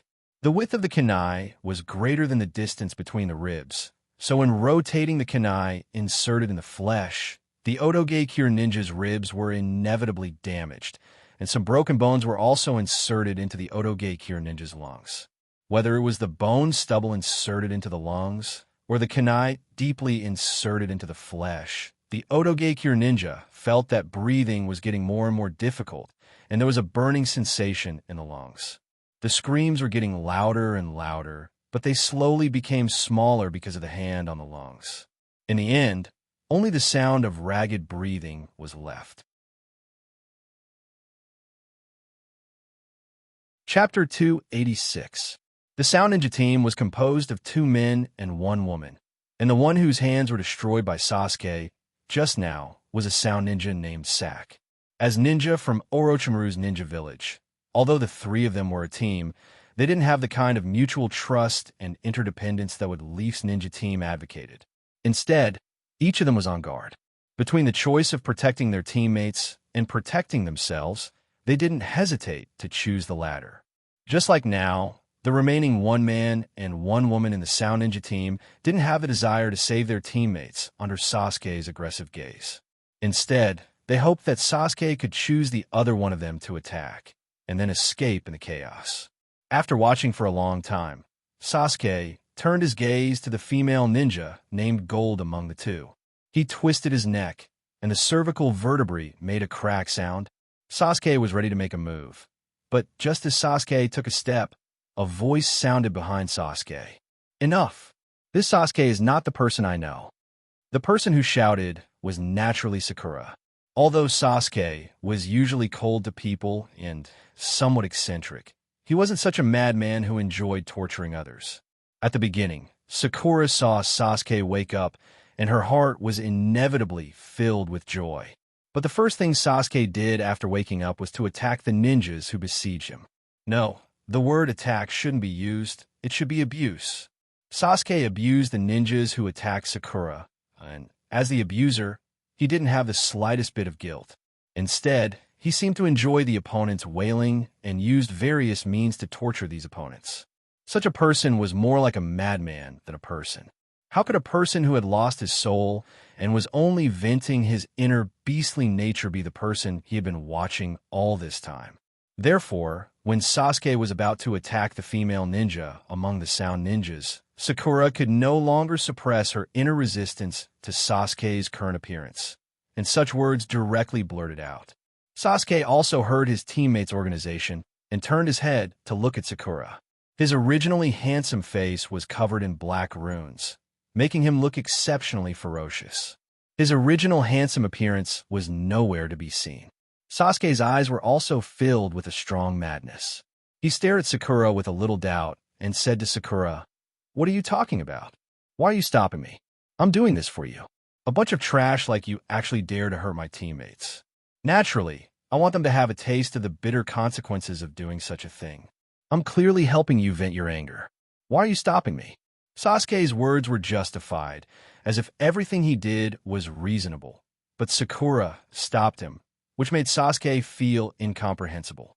Sakura looked at Sasuke blankly, as if she didn't react to Sasuke's answer. She could only slowly walk in front of Sasuke. The three Sound Ninja were directly ignored by Sakura, because Sasuke was now the person she cared about the most.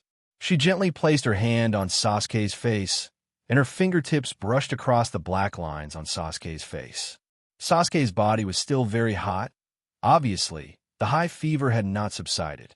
Because the high fever took away a lot of water from Sasuke's body, Sasuke's skin became extremely dry, and Sakura also felt the roughness from Sasuke's skin. What kind of thing can make you like this? The Sasuke I know is very proud and stubborn. He used his expressionless face to cover his scarred heart in front of people again and again.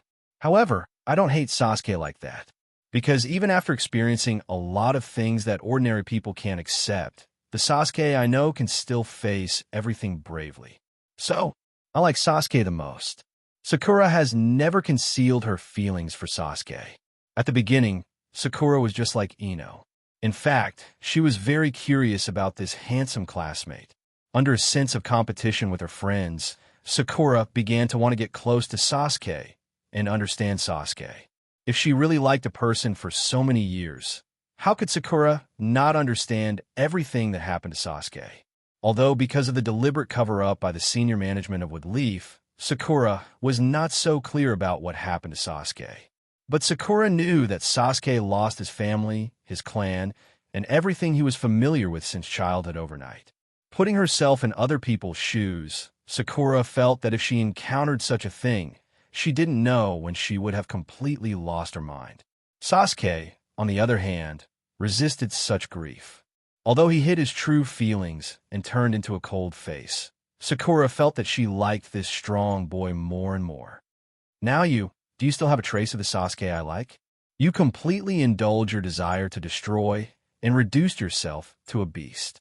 When you cause harm to others, don't you also cut your own humanity piece by piece? Although we are ninjas, we have to be human first. No matter what happens, I only beg that the Sasuke I know can reappear in front of me. Okay? Looking at Sasuke, Sakura abandoned the original girl's reserve and shyness, and described all her feelings one by one. When she asked the last question, Sakura's voice was replaced by choking. Tears rolled out of her eyes and flowed on her face that became dirty because of the battle. Sasuke didn't speak. He just put his hand on Sakura's face and wiped away the tears on Sakura's face. His eyes, which were originally filled with frenzied emotions, became clear at this moment. Sasuke's mouth opened again and again, but there was no way to say any words. Although they didn't speak, there was an inexplicable agreement between the two, as if everything was clear in their hearts. Sasuke seemed to think of something. His eyes flashed with a trace of struggle, and he took back his hand that was on Sakura's face. Turning around to restrain his emotions, he coldly spoke to Zack and his two other party members who had both his hands crippled by him. Get lost! TOS and Jean seemed to have been pardoned. Their eyes were full of excitement. The two of them picked up their teammate who had fainted on the ground and immediately left this place. Sakura saw that the three of them had gone far, and immediately turned her eyes to Sasuke, as if she had some questions to ask Sasuke. But Sasuke turned his head and glanced at Sakura, and his body softened and fell directly to the ground.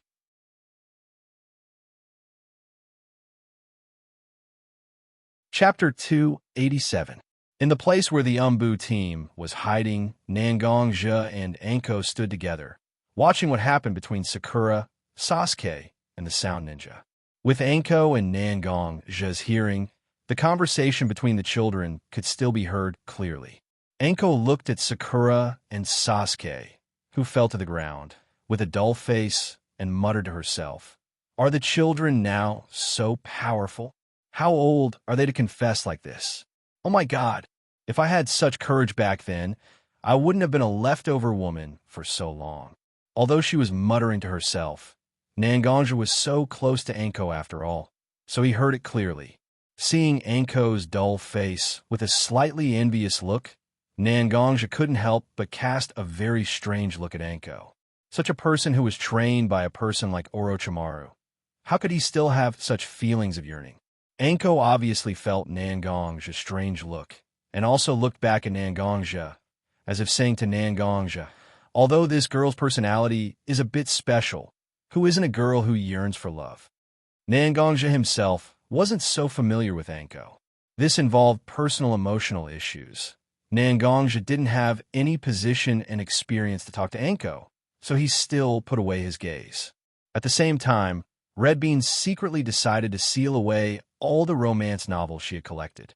It was all Red's fault for recommending these books to her, causing her to become like this. She was actually mocked by someone she wasn't that familiar with. Xianxia asked seriously while Red Bean was still indulging in her imagination.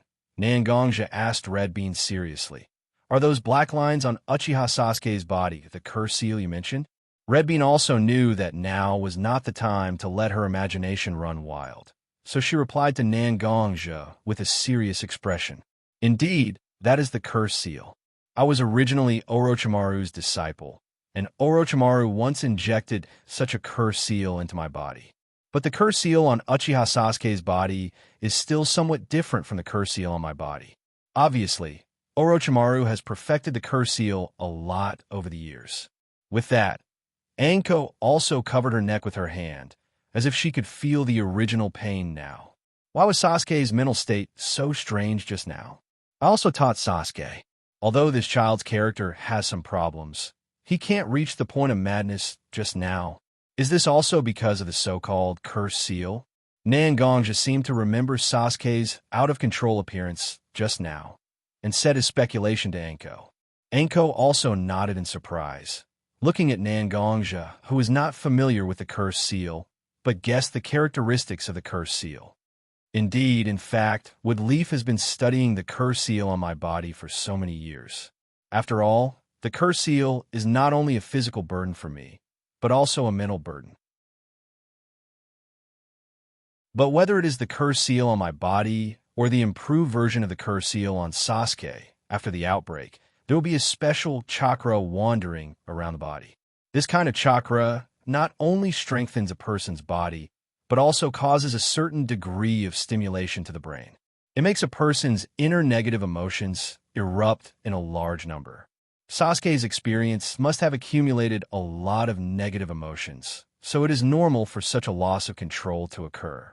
Anko's answer was very pertinent, which also explained why Sasuke could recover under Sakura's words. His body was filled with negative emotions.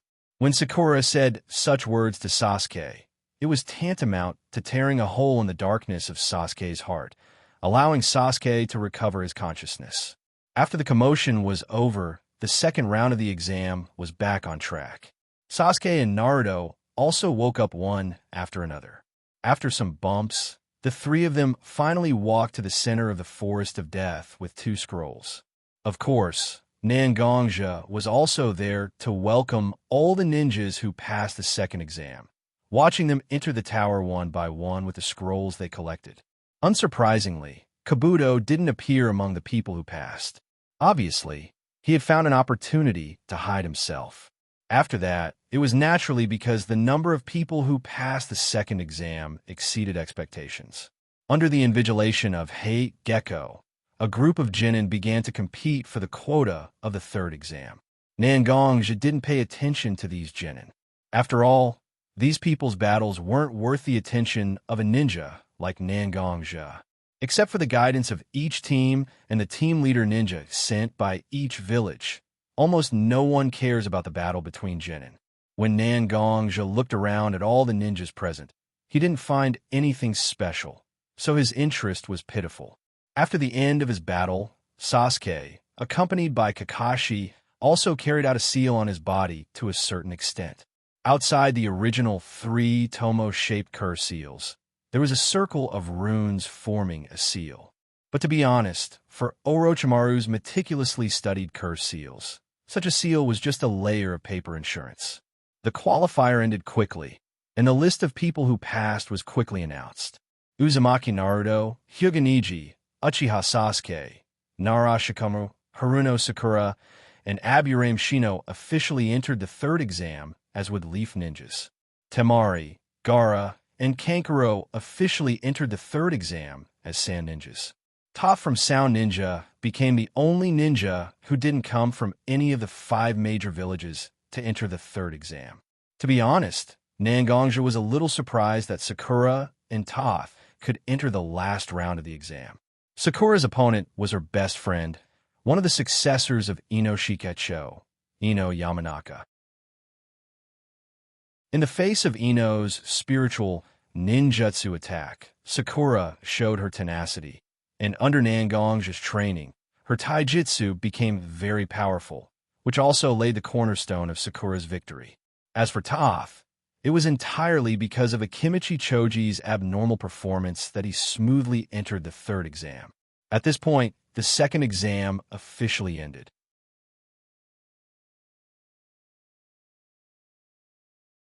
Chapter 288. After the end of the qualifiers, the ninjas who passed were naturally happy.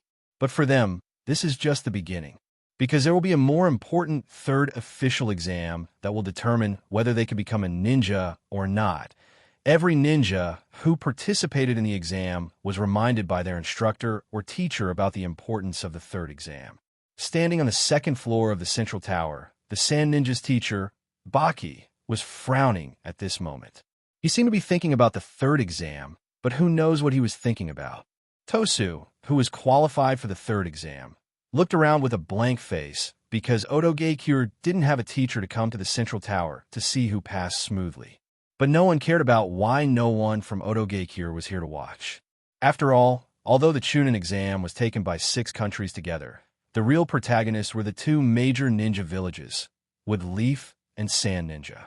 On the contrary, the ninja from Kusagakyur, who was thought to be a dark horse, didn't qualify for the third exam, which was very surprising. Xianxia has been looking at the red-haired girl among the ninja from Kusagakyur. This is the girl that Watergate is very concerned about, Uzumaki Karen, who is likely to be the orphan of the Uzumaki clan. Soon, the fourth Hokage Minato announced the official end of the qualifiers and announced the schedule of the third Chunin exam, as well as the order of the participants. All the ninjas in the tower dispersed in an uproar. On the contrary, a man in a black robe, who had been standing behind Watergate, slowly walked toward the direction where the ninjas from Kusagakure gathered. Along with him were the Umbu who belonged to Watergate. When the team leader of Kusagakure saw the people from Wood Leaf walking toward him, he was still wary and surprised. After all, such a big ninja village suddenly sent such a group of people toward him. Anyone would be faintly on guard. But when the Umbu whispered to the team leader of Kusagakure, he could only nod and then look at the girl and his team with a pitiful look. She obviously suffered a lot and looked a little timid. Karen looked at her team leader. There was no resentment in her eyes after being abandoned. Instead, there was a feeling of relief. In Kusagakure, Karen has always been a dispensable character.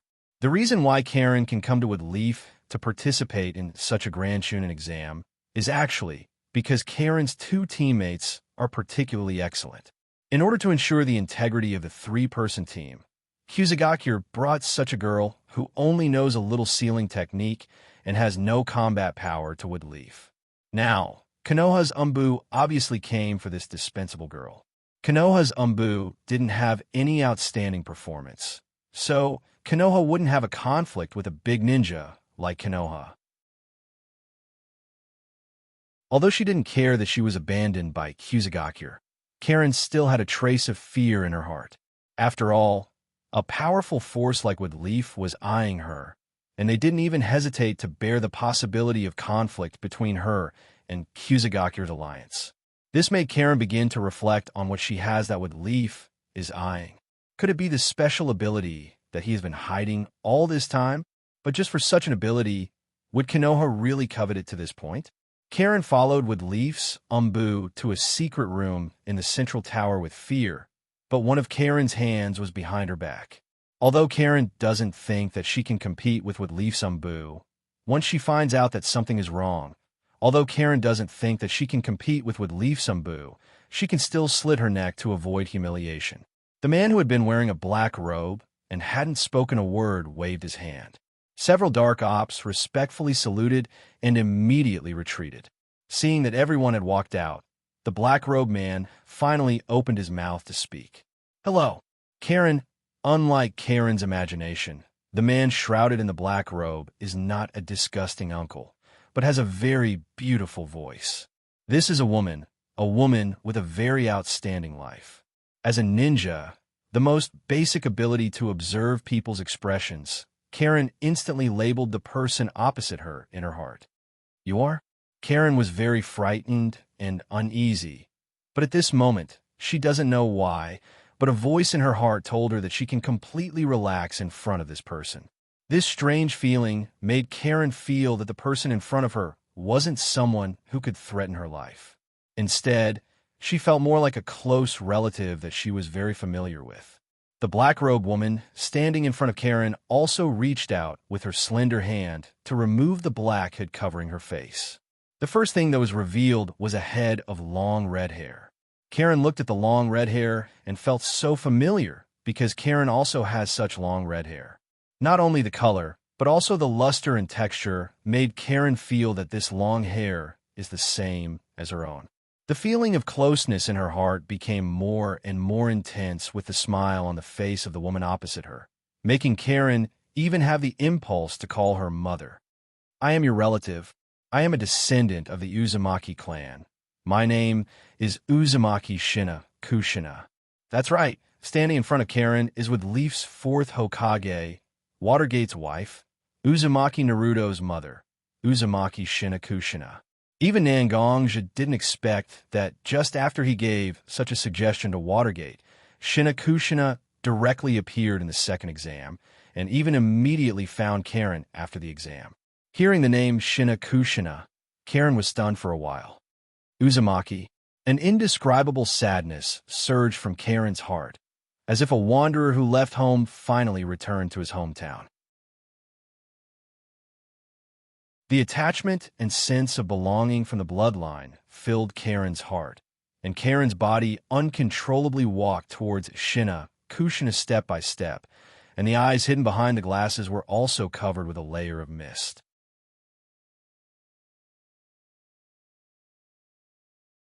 Chapter 289. Xianxia herself is a mother. When she saw Karen's tearful appearance, the motherly feeling in her heart instantly surged to her heart.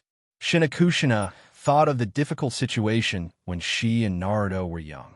At that time, it was so difficult for her to raise Naruto alone. The girl in front of her, named Karen, seems to have parents who died very early, and she has always been bullied by other children in the village when she was in Kusagakure. Such a girl has experienced so many sad experiences, but she still lived to the present, which made Xianxia feel very distressed for this child. Seeing Karen slowly walking towards her, Xianxia walked directly in front of Karen in a few steps and hugged Karen in her arms. Karen didn't expect that the person opposite her would hold her in her arms directly. According to her usual character, she would push this person away directly, but Karen didn't have such an idea at all. Instead, she buried her head deeply in Xianxia's arms and didn't want to break free at all. In the original manga, Karen was directly loyal to Sasuke just because she was saved by Sasuke from a bear.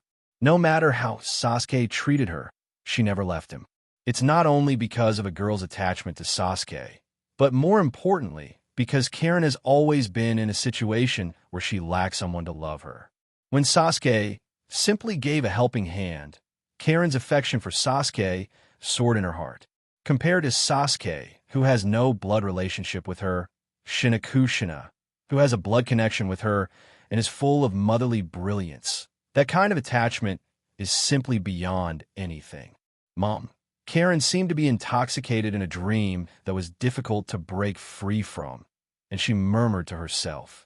Xianxia was also very surprised by Karen's reaction, but in a flash, she understood Karen's mentality. Such a child who has suffered so much neglect was comforted by Xianxia at this moment. It was completely understandable that she would call out like this. Therefore, Xianxia also put her hand on Karen's head, slowly stroking the red hair that was similar to her own hair, and said very gently to Karen, "Good child. Mom is here. Don't be afraid of anything." In fact, Karen was also aware of her address. Calling out to Xianxia like this also made Karen feel very scared. She was afraid that Xianxia would say something to her that might hurt her heart. But Xianxia's response made Karen's heart closer to Xianxia. Her heart, which had been tightly shut, opened up in an instant. "Mom, Mom, Mom." As if confirming, Karen shouted again and again. The more she shouted, the more tears in Karen's eyes. In the end, her small face was full of tears. Xianxia wasn't impatient at all. She just responded, and her hands slowly stroked Karen's head and back, trying to make Karen feel comforted. Naruto looked at Watergate, who was sitting opposite him. His expression wasn't so good. After all, Naruto still had some conflict with his father in his heart. Watergate, who was sitting opposite Naruto, was very uncomfortable being looked at by Naruto like this. After all, this was his child. But being looked at with such hostility, no matter how optimistic Watergate was, it was still very uncomfortable. But Naruto still didn't understand his father's thoughts. He just put on a cold face and said to Watergate with a strange tone, "Aren't you so busy as Hokage today?" He actually went home during the day. That's really rare. Watergate heard such words and didn't know how to answer. He could only scratch his head and say to Naruto, "Xianxia seems to have something important to announce, so she asked me to go home quickly. Counting the time, we should be home soon." Naruto heard that it was his mother's arrangement and didn't say much. There was no more conversation between the two, and the entire living room was shrouded in an awkward atmosphere. But this awkwardness didn't last long. Soon the sound of the key opening the door clearly appeared in the ears of the two. Knowing that their mother and wife had returned home, Naruto and Watergate also walked near the entrance, ready to welcome Xianxia home. The door was quickly opened.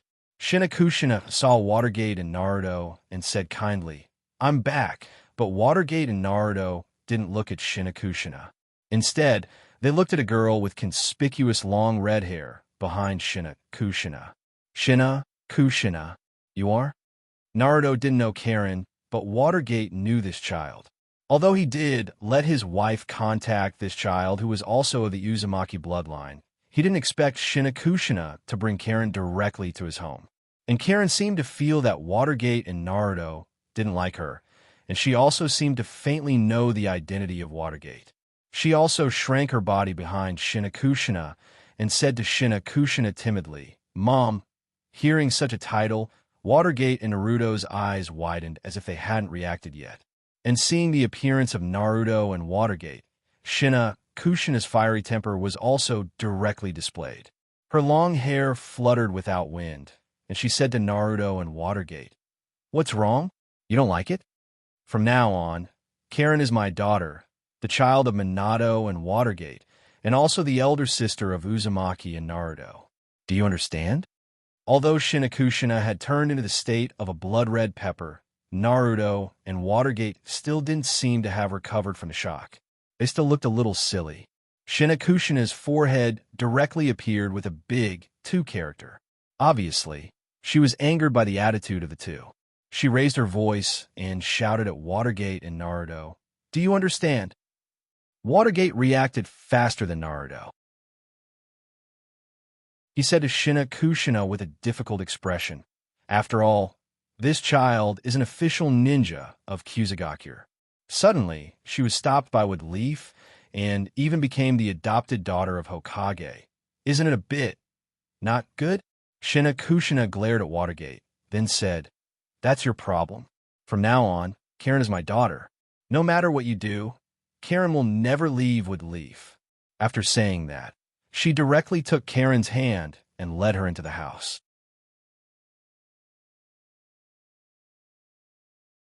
Chapter 290. For Watergate, this period of time is indeed a bit of a headache. After all, Woodleaf has to face the attack of Sunagakure, Orochimaru, and possibly even Akatsuki. And even inside Woodleaf, Danzo, this old guy, may have some bad ideas. But for the reputation and majesty of Woodleaf, Watergate can't suspend the Chunin exam, which will gather a lot of important tasks. These days, Watergate has been trying his best to win over all forces that may help him and carry out various transactions with these families that value their own interests. This has already put a lot of pressure on Watergate, and now his wife wants him to take a registered ninja of Kusagakure as his adopted daughter. Watergate's head is about to explode, but in the face of his wife's request, Watergate has no way to refuse. There is no way. He can only find ways to solve these problems by himself. Naruto, on the other hand, was even more dumbfounded. How did he get such a cheap sister without knowing it? And looking at Karen's appearance, she is too similar to his mother. They both have red hair, and although her personality seems to be a little timid, Naruto always faintly felt that this girl named Karen may have the same violent genes as his mother. I say, is this still an orphan of Kusagakure? No matter how you look at it, her relationship with his mother is too close. Naruto turned his eyes to his father, and his heart was not without malice, wondering whether this girl is his mother's illegitimate daughter. Naruto's strange eyes were completely seen by Watergate. Watergate, who was very impatient, really exploded at this moment. Without the original feeling of guilt for his son, Watergate directly punched Naruto's head. The huge force directly made Naruto's eyes become teary, and he looked at his mother for help. Shinakushina saw Watergate suddenly punching her son's head and was instantly unhappy. Just as she was about to say something, she was directly interrupted by her husband. "I will go to the Hokage's office and communicate with the team leader of Kusagakure Ninja. If I can't make Karen our daughter, I won't come back." His words were sonorous and directly let Shinakushina see his determination. After seeing Watergate's serious expression, Shinakushina was also very happy. Shinakushina knew the current situation of Woodleaf. She also knew that if she brought a Kusagakure ninja like Karen to her house and became Hokage's adopted daughter, not only would she be opposed by Kusagakure ninja, but it was also likely that the group of old guys in Woodleaf would also come out to protest. However, Watergate still took this matter and even said such harsh words. The matter of her son being punched was directly thrown to the back of her mind, and she even happily ran to Watergate's side and kissed Watergate. Naruto originally thought that he understood his mother enough to see his mother teach Watergate a lesson, but when he saw his mother kissing Watergate, he directly saw Kushina kissing Watergate. He could only look at his mother with a sad face, as if he wanted to remind his mother that he was just abused. However, Kushina directly ignored Naruto's gaze. Instead, she kindly pulled Karen to the second floor of the house, as if she was going to find a room for Karen to use as her bedroom. She even seemed to be preparing to take Karen to Woodleaf's Commercial Street to buy some clothes and daily necessities for Karen. In contrast, Naruto was simply picked up. In Nangongjia's house, Sakura came to visit. Even Yabi came with her daughter, and they even carried a lot of gifts in their hands. Obviously, they had something to ask. Of course, Nangongjia could not give face to Yabuki, who took care of him a lot. He also kindly welcomed Sakura and Yabi into his house and prepared tea for them. The three of them sat in the living room of Nangongjia's house. Sakura looked at Nangongjia and hesitated for a long time, but she didn't say anything. Yabi saw her daughter dilly-dallying and said to Nangongjia with a smile on her face, "Jia is becoming more and more powerful. He is already a senior jonin in Woodleaf. Even Sakura's current guidance can't be compared to Jia's. I also heard that Jia often goes to the Hokage's office. It seems that he has a good relationship with Yondaime Hokage, right?" Nangongjia suddenly heard Yabuki's flattering conversation with him, and for a moment he couldn't react. He could only quickly and humbly say to Yabi, "You flatter me. Everyone has their own strengths and weaknesses. Kakashi is an excellent ninja, and his mastery of ninjutsu is also very profound. If I really have a life and death duel with Kakashi, I can't say that I can win against Kakashi." In Yabi's ears, Nangongjia's humble words were naturally spoken by Nangongjia. However, Nangongjia knew that if he really had a life and death duel with Kakashi, although the possibility of winning was very high, he still had some scruples about Kakashi. In Nangongjia's heart, he faintly felt that Kakashi had actually been holding back. "Actually, this time I came with Sakura to ask you something. I just don't know if you have time. After all, Hokage-sama should have given you a task, right?"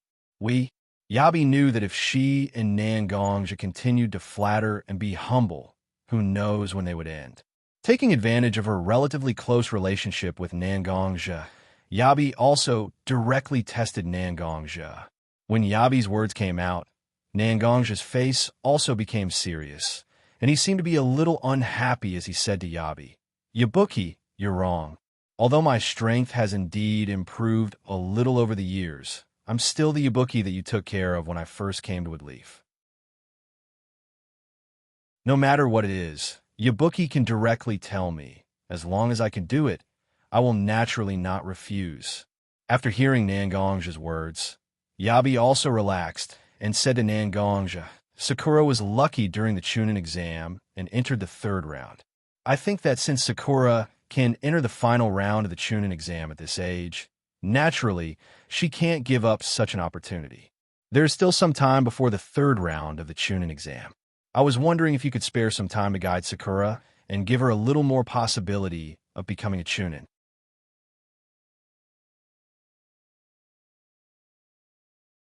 Chapter 291. Hearing Yachue's words, Nangongjia also understood what she meant. All parents in the world are worried about their children. Originally, Yachue and Nangongjia had a sibling relationship, and they had never asked each other for help for their own matters. This has a lot to do with the character of Nangongjia and Yachue.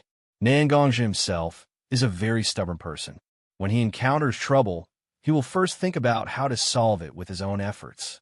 Although Yachue was a woman, and she wasn't a ninja, she relied on her own strength to support her own clothing store in Konoha, and she has always been very strong. But such a woman is now begging him for her daughter. Although Nangongjia has a variety of troubles to solve during this time because of Watergate, Most of the things are on the right track, and Nangongja doesn't need to participate more. Dealing with Danzhou is a big matter, although there's a certain amount of evidence. It is not enough to directly overthrow Danzhou. Unless Danzhou is caught in the act, there is no threat to Danzhou at all. Originally, Danzhou and the Hokage clan have reached the point where they have not openly fallen out with each other. The three generations have a lot of information about Danzhou, but they still let Danzhou live well. This also proves that it is difficult to overthrow Danzhou. Therefore, for Nangongja, there is still a certain amount of leisure time. It is not difficult for him to agree to Yichue's request to guide Sakura. As long as he talks to Watergate, he believes that Watergate will not refuse such a request. After thinking about these things, Nangongja also had a little smile on his face and said to Yichue, "I thought it was something. Isn't it just to guide Sakura? I watched Sakura grow up. For me, Sakura is no different from my own nephew. Kakashi, because of his relationship with the Uchiha clan, will definitely train Sasuke, and Naruto, his father, will take care of him. Only Sakura has no one to help guide her. I naturally have to take this responsibility. We are all ninjas of Team 7. We can't let others look down on our Sakura, right?" Nangongja's words directly placed Xiao Ying in the same position as his family. These words naturally made Yi feel exceptionally comfortable when she heard them. Xiao Ying also suppressed the obvious anxiety on her face and relaxed a little. She was not worried at all. She was worried that Nangongja's family would be in the same position as Xiao Ying. "Ja is right. We can't let others look down on our Sakura. Then I will leave Sakura's matter to you. I will go pack up Sakura's luggage and send it back later. During this time, Sakura, you don't have to come back. Just stay at your Uncle Nangong's house and let your Uncle Nangong teach you well." Yichue followed Nangongja's words and said such words to her daughter. Hearing her mother actually let her live directly in Nangongja's house, Sakura, as a girl who already understood some differences between men and women, was actually somewhat conflicted. But in order to get closer to Naruto and Sasuke, Sakura also forcibly cleaned up her mind. After all, Nangongja was her uncle. It was understandable for her to live in her uncle's house for a while, right? So Sakura also nodded and agreed with her mother's statement. Nangongja knew that this matter had been settled. After watching Yichue leave his house, Nangongja also began to think about how he wanted Sakura to grow her strength during this time. Although Nangongja also knew about Sakura's training when he was in the Wave Country, he still had a certain understanding of Sakura's overall quality. But after all, it was not an actual fight, so Nangongja actually had some doubts about Sakura's specific situation. There was no way he could only walk in front of Sakura and said to Sakura, "Sakura, although I know that Yabuki must have given you a lot of expectations for the Chunin exam, expectations are also an unbearable pressure, making it impossible for a person to exert their full strength. The Chunin exam is not a test of a person's combat ability, but a person's overall quality as a ninja. As long as you show the qualities a ninja should have when fighting against the opponent, even if you lose in the first round, you can still become a Chunin in the end. So, I hope you can put all the distracting thoughts aside. Carefully consider where your advantages are and where you can make full use of your advantages. Don't just pursue improving your strength, and live to learn more powerful ninjutsu. Do you understand what I mean?" Nangongja's words were very honest, because in fact, it was only a short period of time before the Chunin exam.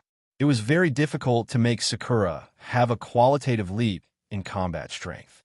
What Nangongja can teach her is to make her fully aware of her advantages so that she can fully show her qualities in the Chunin exam. Sakura herself was a smart child.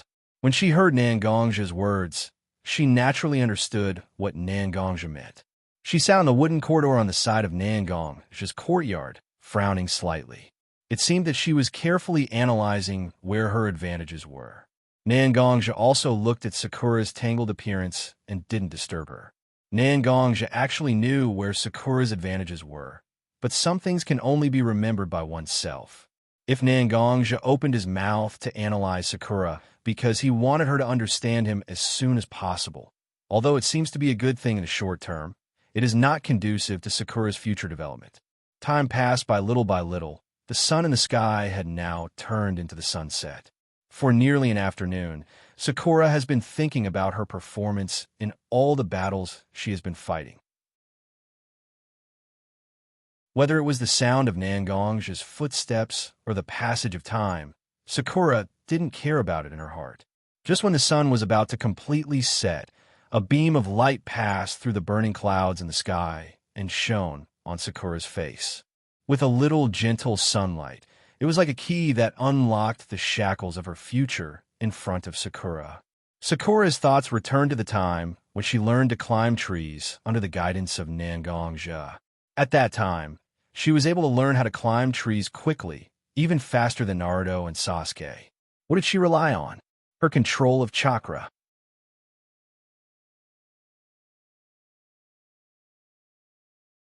Chapter 292. Sakura's originally gloomy expression became full of vitality at this moment.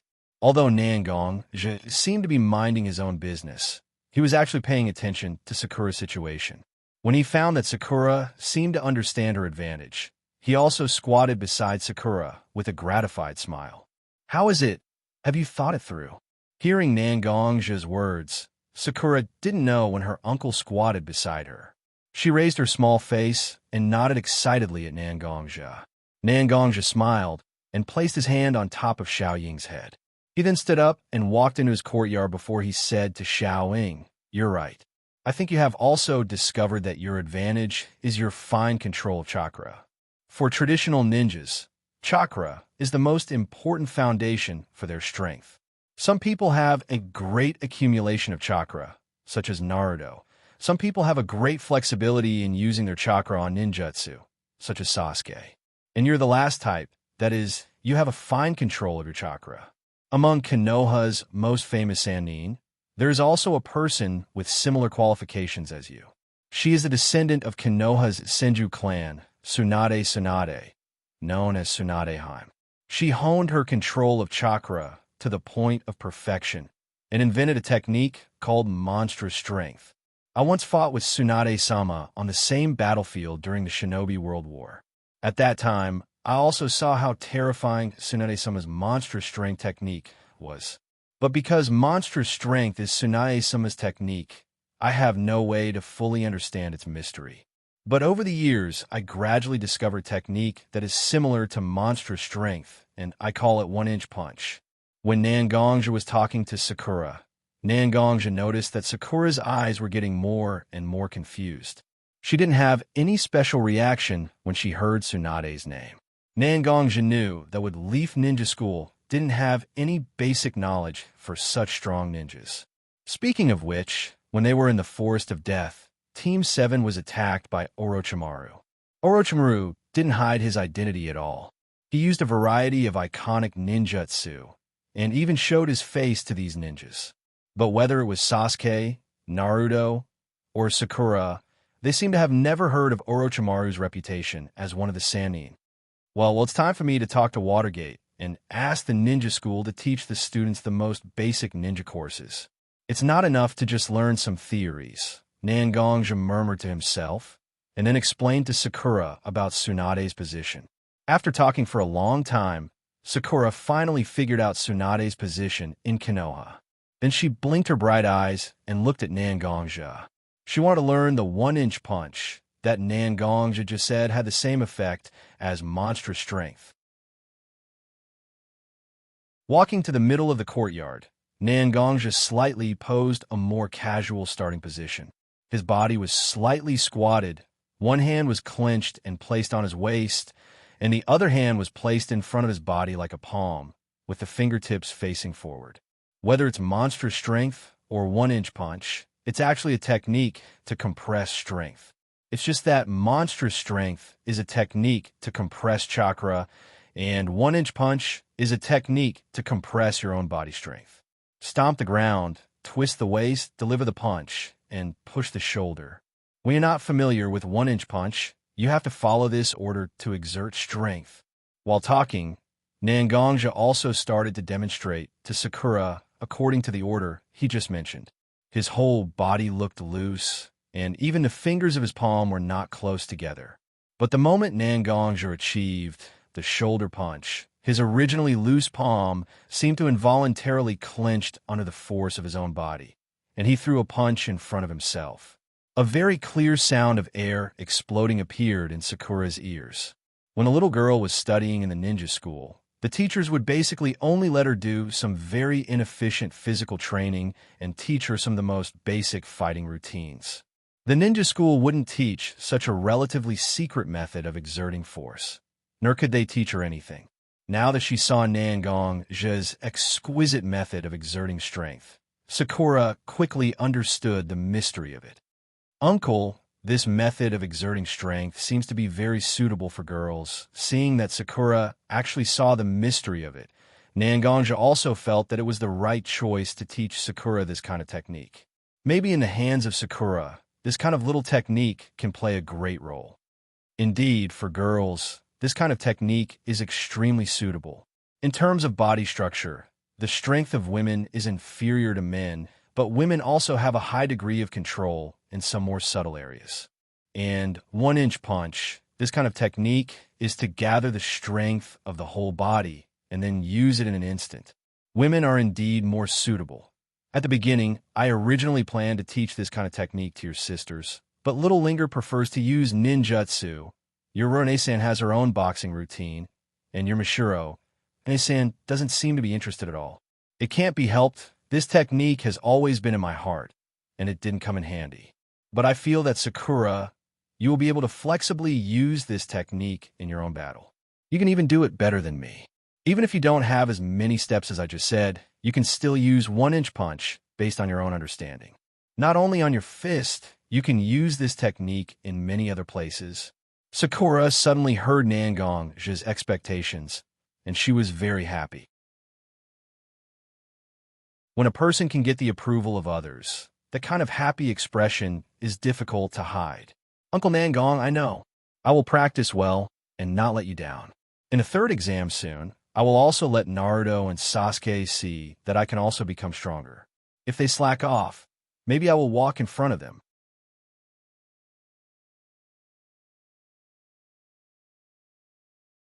Chapter 293. Hearing Sakura's childish words, Nangongja actually wanted to see everyone's expression when they see Sakura's strength increase and become the next Tsunadeheim. After calling Sakura to his side, Nangongja taught Sakura the specific techniques of one-inch punch little by little. He also taught Sakura how to compress Tsunade's monstrous strength and how to compress chakra. Although the utilization of chakra is weaker than the original version of monstrous strength, it's still valuable. Naruto looked at the special Jonin in front of him, who was sent by his father to guide him. He wore round sunglasses and a bandana on his head. He was called Wood Leaf Ebisu, and he had a look of disgust on his face. Naruto had seen Ebisu before. He was the grandson of the 3 generations Hokage, and the tutor of his younger brother, Wood Leaf Maru. Whether it was his special Jonin, Kakashi, or his father, they all seemed to recognize this person's ability to teach ninjas, and they even praised him a lot. However, Naruto felt that the person in front of him was simply a big pervert. When he saw Wood Leaf Maru's seduction technique, he had the most nosebleeds. Such a person really made Naruto have no respect for him. Since he knew that Kakashi took Sasuke to train, Naruto was actually preparing to train with his uncle Nangong. However, Watergate told Naruto that Nangongja was working hard to train Haruno Sakura, so Watergate found Ebisu to teach his son.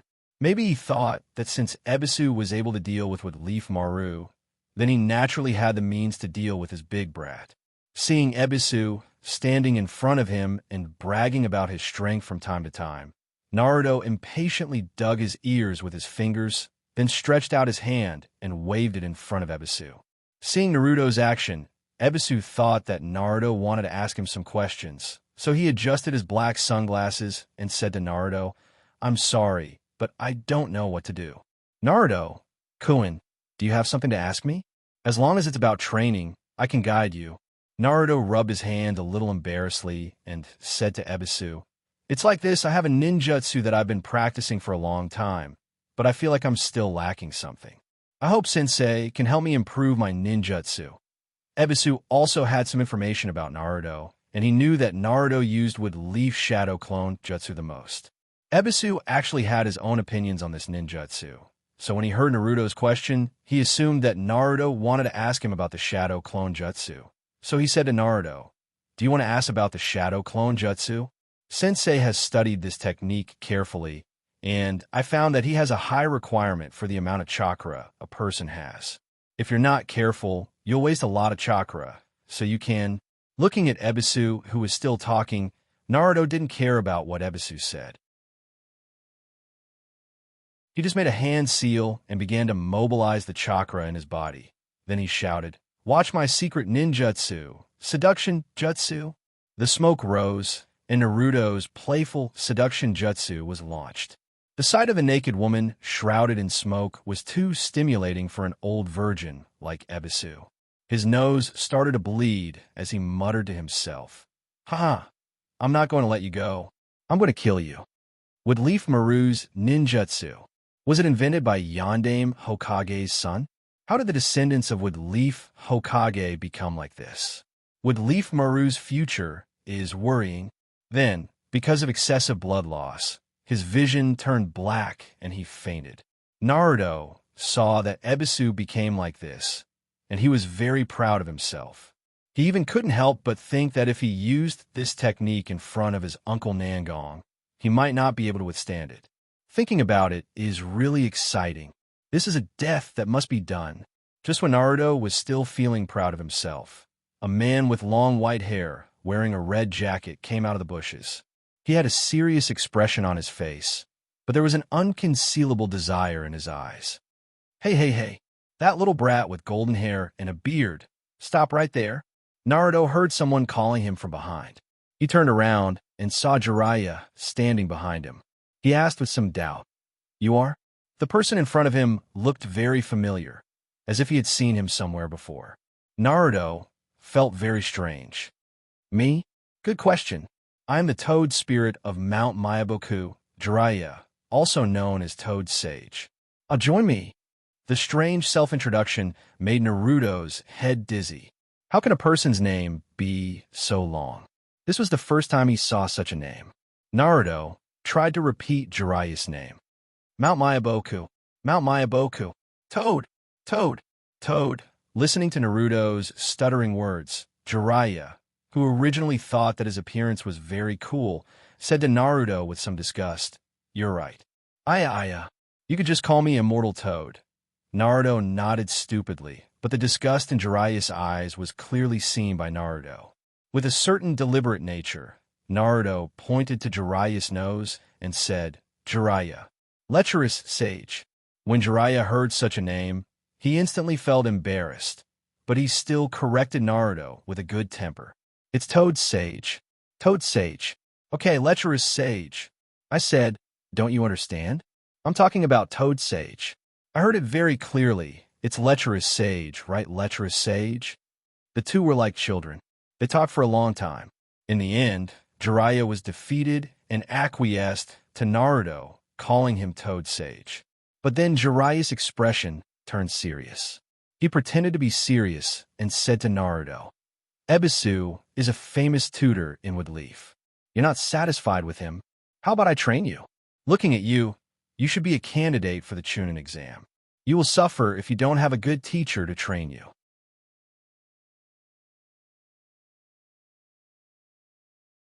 Chapter 294. Naruto didn't live a carefree life since he was a child, and his heart was extremely sensitive.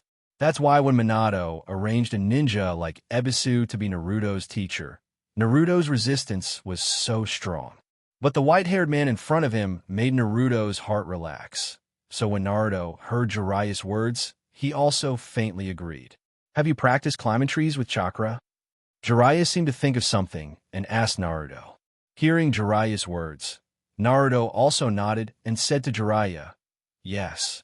Although the progress at that time wasn't so smooth, I can still climb trees with chakra." Hearing Naruto's answer, Jiraiya nodded and then said, "That's good. Since you have such a foundation, then I can teach you the next stage of chakra control. Watch." With that said, Jiraiya walked to the shore of a pool next to the two, then stepped directly into the pool with one foot. But the foot that stepped out was not submerged in the water, but stood directly on the surface of the water. Standing on the water, Jiraiya looked at Naruto, who was standing on the shore, and said, "The next stage of climbing trees is stepping on the water. Compared to the tree trunk, which doesn't change in texture, the water surface will make it more difficult for people to stand on it because of its fluidity. You have to keep paying attention to the changes in the water surface under your feet. Only in this way can you successfully stand on the water surface. Come on, give it a try." With that, he waved to Naruto. Naruto also felt that standing on the water surface was very powerful, and he was eager to try standing on the water surface himself. So he stood on the shore, closed his eyes, and began to mobilize his chakra. After a while, it seemed that he was ready. Naruto stepped on the water surface with one foot. Under the effect of chakra, Naruto's foot also stepped directly on the water surface. The beginning was very good, and Naruto's heart also had more confidence. Then he stepped on the water surface with his other foot. But after a while, Naruto's body began to shake, and finally, he sat down in the water. "It's okay, don't worry. We could take it slow. This kind of training, even smart people can't complete it directly. What you need to do is to let your body remember this feeling and then start to mobilize the right amount of chakra yourself. This requires a lot of practice." Jiraiya didn't scold him as Naruto imagined. Instead, he comforted him very gently. And Naruto was a determined person. Since he encountered a problem, he naturally had to work hard to solve it, right? So Naruto also nodded and began to practice on his own. But some things can't be solved by constant effort. He tried again and again, but failed again and again. Jiraiya was also observing Naruto's practice. The experienced Jiraiya naturally saw that the reason why Naruto's control of chakra was so bad was actually because the seal in his body was loose, causing the Nine Tails chakra to mix in with his chakra. This kind of situation needs to be solved. Jiraiya's relationship with Xianxia and Watergate was needless to say. He was also very close to this child who was like his grandson, so Jiraiya secretly began to think about how to help Naruto. It stands to reason that he should ask Xianxia, because Xianxia was the last Nine Tails column force, but he didn't know why Xianxia and Watergate didn't help Naruto solve this problem, which made Jiraiya very puzzled. "Naruto, come here." Looking at Naruto, who had been working hard, Jiraiya waved his hand and called Naruto to his side. Naruto came to Jiraiya's side with a puzzled face and said to Jiraiya, "What's wrong?" "Lecherous sage. I'm still working hard. Why are you calling me? And where did you find out my name?" That's right. Naruto didn't introduce himself to Jiraiya before, but Jiraiya directly called out his name, which made Naruto very puzzled. Jiraiya also realized that he was exposed, but this was not a problem at all. So Jiraiya said to Naruto, "Of course I know you. Otherwise, why would I help you train? My name is Jiraiya. I'm your father, Watergate's master. You are my grandson. I also heard your name from your father and mother, but this is not the point. I have something to ask you." Naruto heard Jiraiya's question and nodded, wanted to hear what Jiraiya wanted to ask him. "I want to know, do you know what is in your body?" Jiraiya asked very straightforwardly, directly asking whether Naruto knew that there was a Nine Tails demon fox in his body. Naruto's face changed when he heard Jiraiya's words. Whether it was his mother or his father, they told him again and again not to let others know the existence of the seal in his body. But now Jiraiya directly asked, which made Naruto's vigilance soar. Naruto's face changed in Jiraiya's eyes. Jiraiya told himself that he should take out some evidence to prove his identity to Naruto. So he also took out the huge scroll that he had been holding on his waist and unfolded it for Naruto to see. This scroll is a very rare psychic scroll. Anyone who signs their name on this scroll can summon the toad psychic beast from Mount Mayabu through their blood and psychic arts. Take a look at this. With that, Jiraiya unfolded the scroll in his hand, then pointed to a name and said to Naruto, "This is the name of Yondaime Hokage Watergate. As his son, you should know what his summoned beast looks like, right? His summoning technique was taught by me, so I think this is enough to prove my identity, right?" Naruto thought about it carefully. His father, who he didn't like, seemed to really have a toad-summoned beast, so he dispelled his doubts about Jiraiya under the influence of a sense of identity and familiarity in his heart. But his eyes were staring at the summon scroll in Jiraiya's hand. Naruto's wallet and pajamas were all toad patterns. It can be seen that Naruto was actually very close to toads.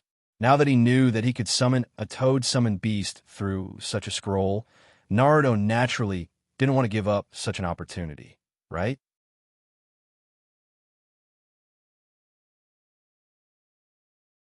Chapter 295. Jiraiya saw Naruto's eyes and naturally knew that Naruto was eyeing his summon scroll. Originally, Naruto was a very close person to him, so it's not impossible for him to sign this summon scroll.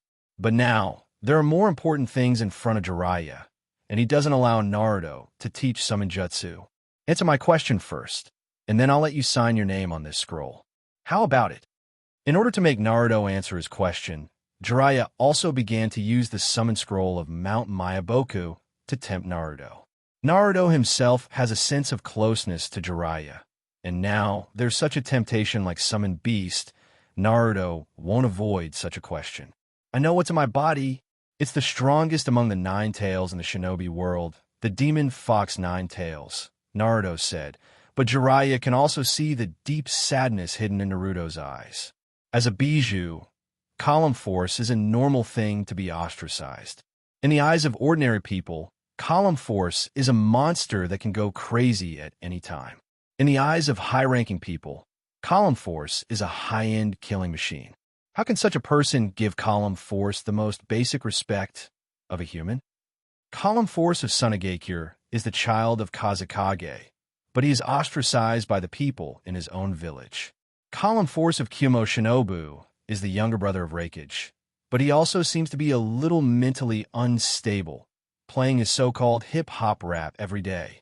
Even with such an identity, he was still treated unfairly, let alone Naruto, who didn't have a father to accompany him since childhood and was raised by his mother alone. Jiraiya naturally knew the key points, so he said to Naruto, "Don't worry. I know that you actually have a sense of repulsion and disgust towards the 9 tails in your body. When you were young, there were countless heart-wrenching things that happened to you, and the root of those heartache was that there was such a tailed beast in your body. However, I hope that you can understand that the tailed beast in your body is also a part of your strength. There is no such thing as good or evil in power. As long as one could maintain a pure and kind heart, even 9 tails, who was known as evil, could exert a positive force. I also carefully observed your training just now. I think that the reason why you have such a hard time controlling your chakra is actually because the seal of the 9 tails in your body has loosened a little, causing part of the 9 tails chakra to exist in your body, causing your ability to control your chakra to deteriorate severely. I have thought of several plans for you. One is that I directly use the Fuin Jutsu to strengthen the seal of the 9 tails in your body so that its chakra can't enter your body at all. But this also means that you will lose the powerful power of the 9 tails. The other way is that I help you open the seal more and let the 9 tails chakra continue to enter your body. During this time, I will try my best to teach you how to control the 9 tails chakra in your body. Of course, you can also go back and ask your mother. After all, Shinakushina is the last 9 tails column force. Her ability to control the 9 tails chakra is naturally more skillful than mine. This is the choice I gave you. Every decision should be made by yourself. I won't force you to follow my decision.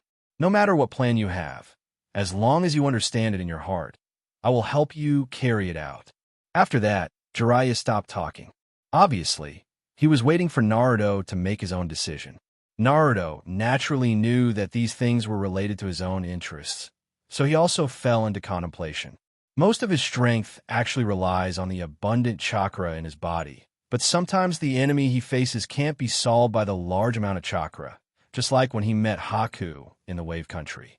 If he didn't have the outbreak of the 9 tails chakra, he and Sasuke would have been surrounded and killed in the magic mirror ice crystal. Although the 9 tails is the source of his pain, as Jiraiya said, The Nine Tails is also the best way to improve his strength. If he doesn't take it, he will be harmed. Since he has such a huge potential, naturally, he shouldn't give it up so easily, right? After thinking carefully, Naruto also made his own decision and said to Jiraiya, I've decided. Please help me loosen the seal and let the Nine Tails chakra flow into my body. I will work hard to tame this chakra and make it my own power. I won't use this power for destruction. Even if it's a violent chakra like the Nine Tails, I believe that as long as it's used properly, it can do good things. Hearing Naruto's decision, Jiraiya was actually very happy. After all, it would be a waste if such a huge power was really not used in his body. Since Naruto made such a decision, Jiraiya naturally began to prepare to help Naruto loosen the seal. Take off your clothes and reveal your stomach. With that, Jiraiya's hand also turned into a claw in front of his body, and a cluster of chakra turned into a rising small flame at his fingertips. The seal on Naruto's stomach seemed to show its own texture because of the seal that Jiraiya was performing. Jiraiya carefully observed the nodes and found that the seal seemed to have been closed by someone.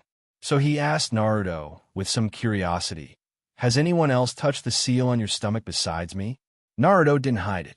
After thinking about it, he said to Jiraiya, During the second exam of the Chunin exam, a perverted uncle who looked like a snake attacked our team, and then he pressed on my stomach, and I fainted Orochimaru. After hearing Naruto's description, the first person Jiraiya thought of was Orochimaru, the wood-leaf rebel Nin who was originally in the same team as him. It seems that Orochimaru saw that Naruto was the Nine Tails column force at that time, and then sealed the seal on Naruto's stomach again. But it seems that he underestimated the power of the Nine Tails in Naruto's body. These days, his seal was directly broken by the Nine Tails chakra. These things have been reflected in the seal node on Naruto's stomach. Jiraiya couldn't help but feel that Watergate and Shinnekushina didn't seem to have done their duty to care about Naruto. It was really not good to ignore such a thing.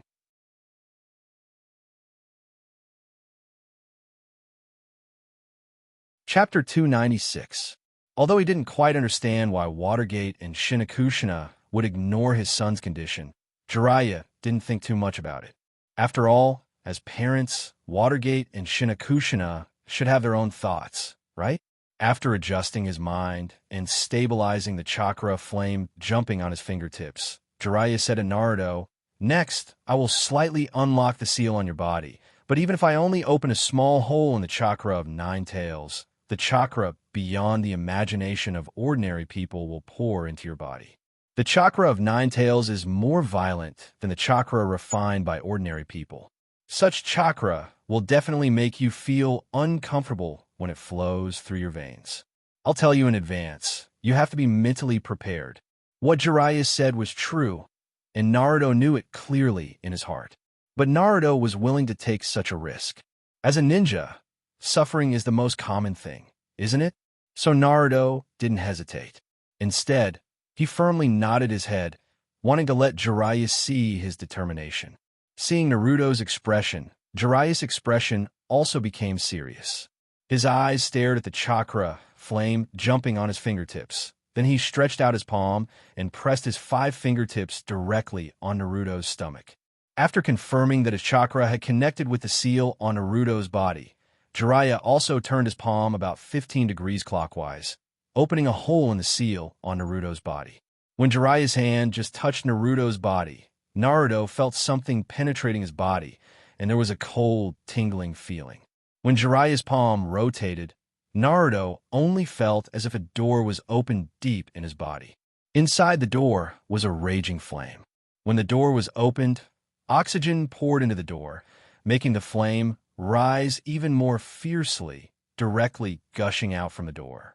Those flames began to gradually penetrate every corner of his body, whether it was his blood vessels or muscles. They seemed to have been put on a flame to roast. The pain made Naruto feel unbearable, and he couldn't help but scream.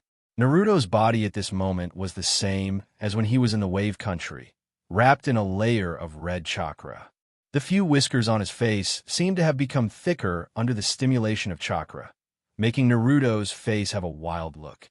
Slowly, a tail condensed from chakra behind Naruto, and Naruto's own consciousness gradually blurred. The painful scream in his mouth has now turned into a roar like a beast. Looking at Naruto's appearance, Jiraiya knew that Naruto has been affected by the Nine Tails chakra in his body. Different from the original world, Naruto lost his parents and has been living in a state of being despised by people. And at the same time, it also stimulated his tenacity.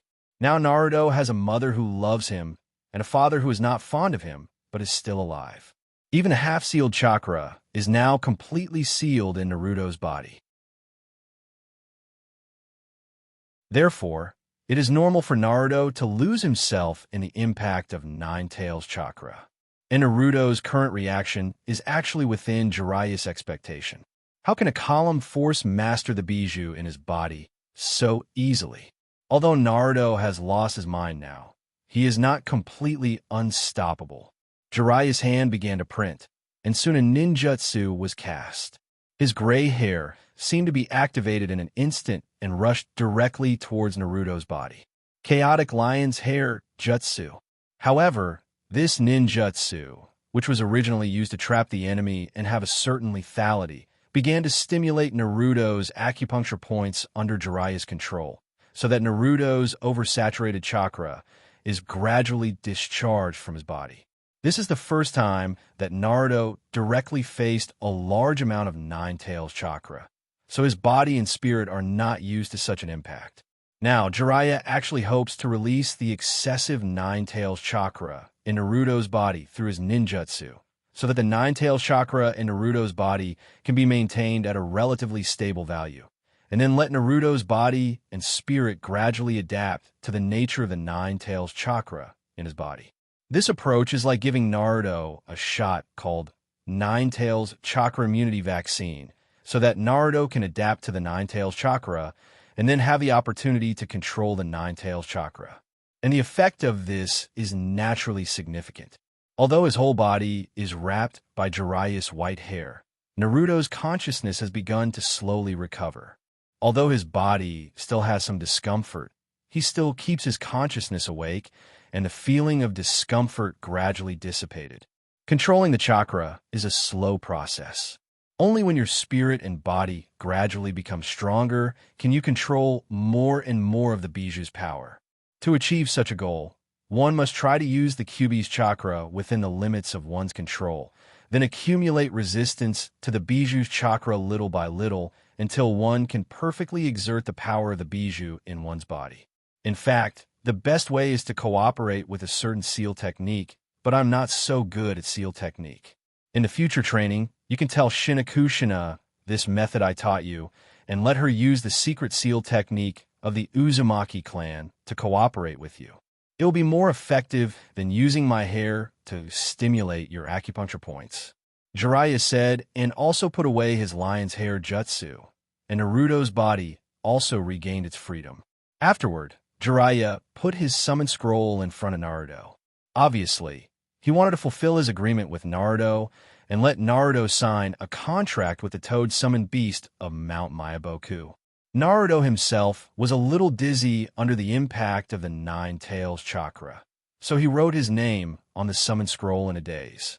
Seeing that everything has been solved, Jiraiya turned around and left. He has already given the method to make Naruto stronger to Naruto, and the rest actually depends on Naruto's own efforts. And if Jiraiya didn't have the information about Orochimaru's invasion of Woodleaf, he might have personally watched Naruto's training, but now, he still has to cooperate with some arrangements of Woodleaf.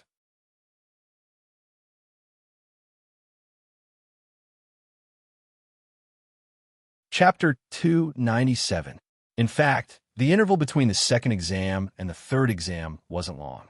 These genin who passed the qualifiers also ushered in their own official exam after hard self-training.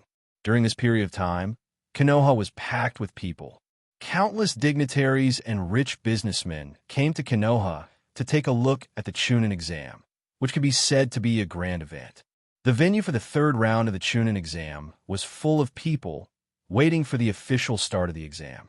On the highest platform, Minato exchanged some pleasantries with the emissary sent by the daimyo of the Fire Country, and then sat down in his seat.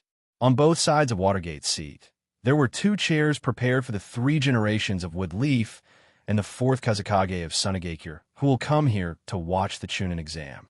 After a while, the 4th Kazekage came to the high platform surrounded by a group of Sunagakure ninjas. After waving his hand to let his men retreat, the 4th Kazekage also came to Watergate's side. Hokage-sama, it's been a long time. Although the 4th Hokage was rumored to not be a person who liked to dance, he still met Watergate and greeted him. Although Watergate knew about the hostility of the Sunagakure to Woodleaf, after all, the 2 sides haven't fallen out yet, so he politely bowed to the 4th Kazekage and said, I still want to thank the Sunagakure for their cooperation in the Chunin exam organized by Woodleaf, allowing us to have the opportunity to see the quality of the younger generation together.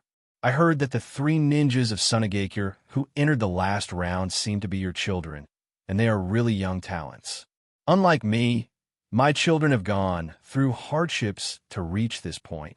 Although all the family information of the Kage as the leader of the shinobi village is confidential, for these people with real power, it's a matter on the surface, so it's better to say it directly.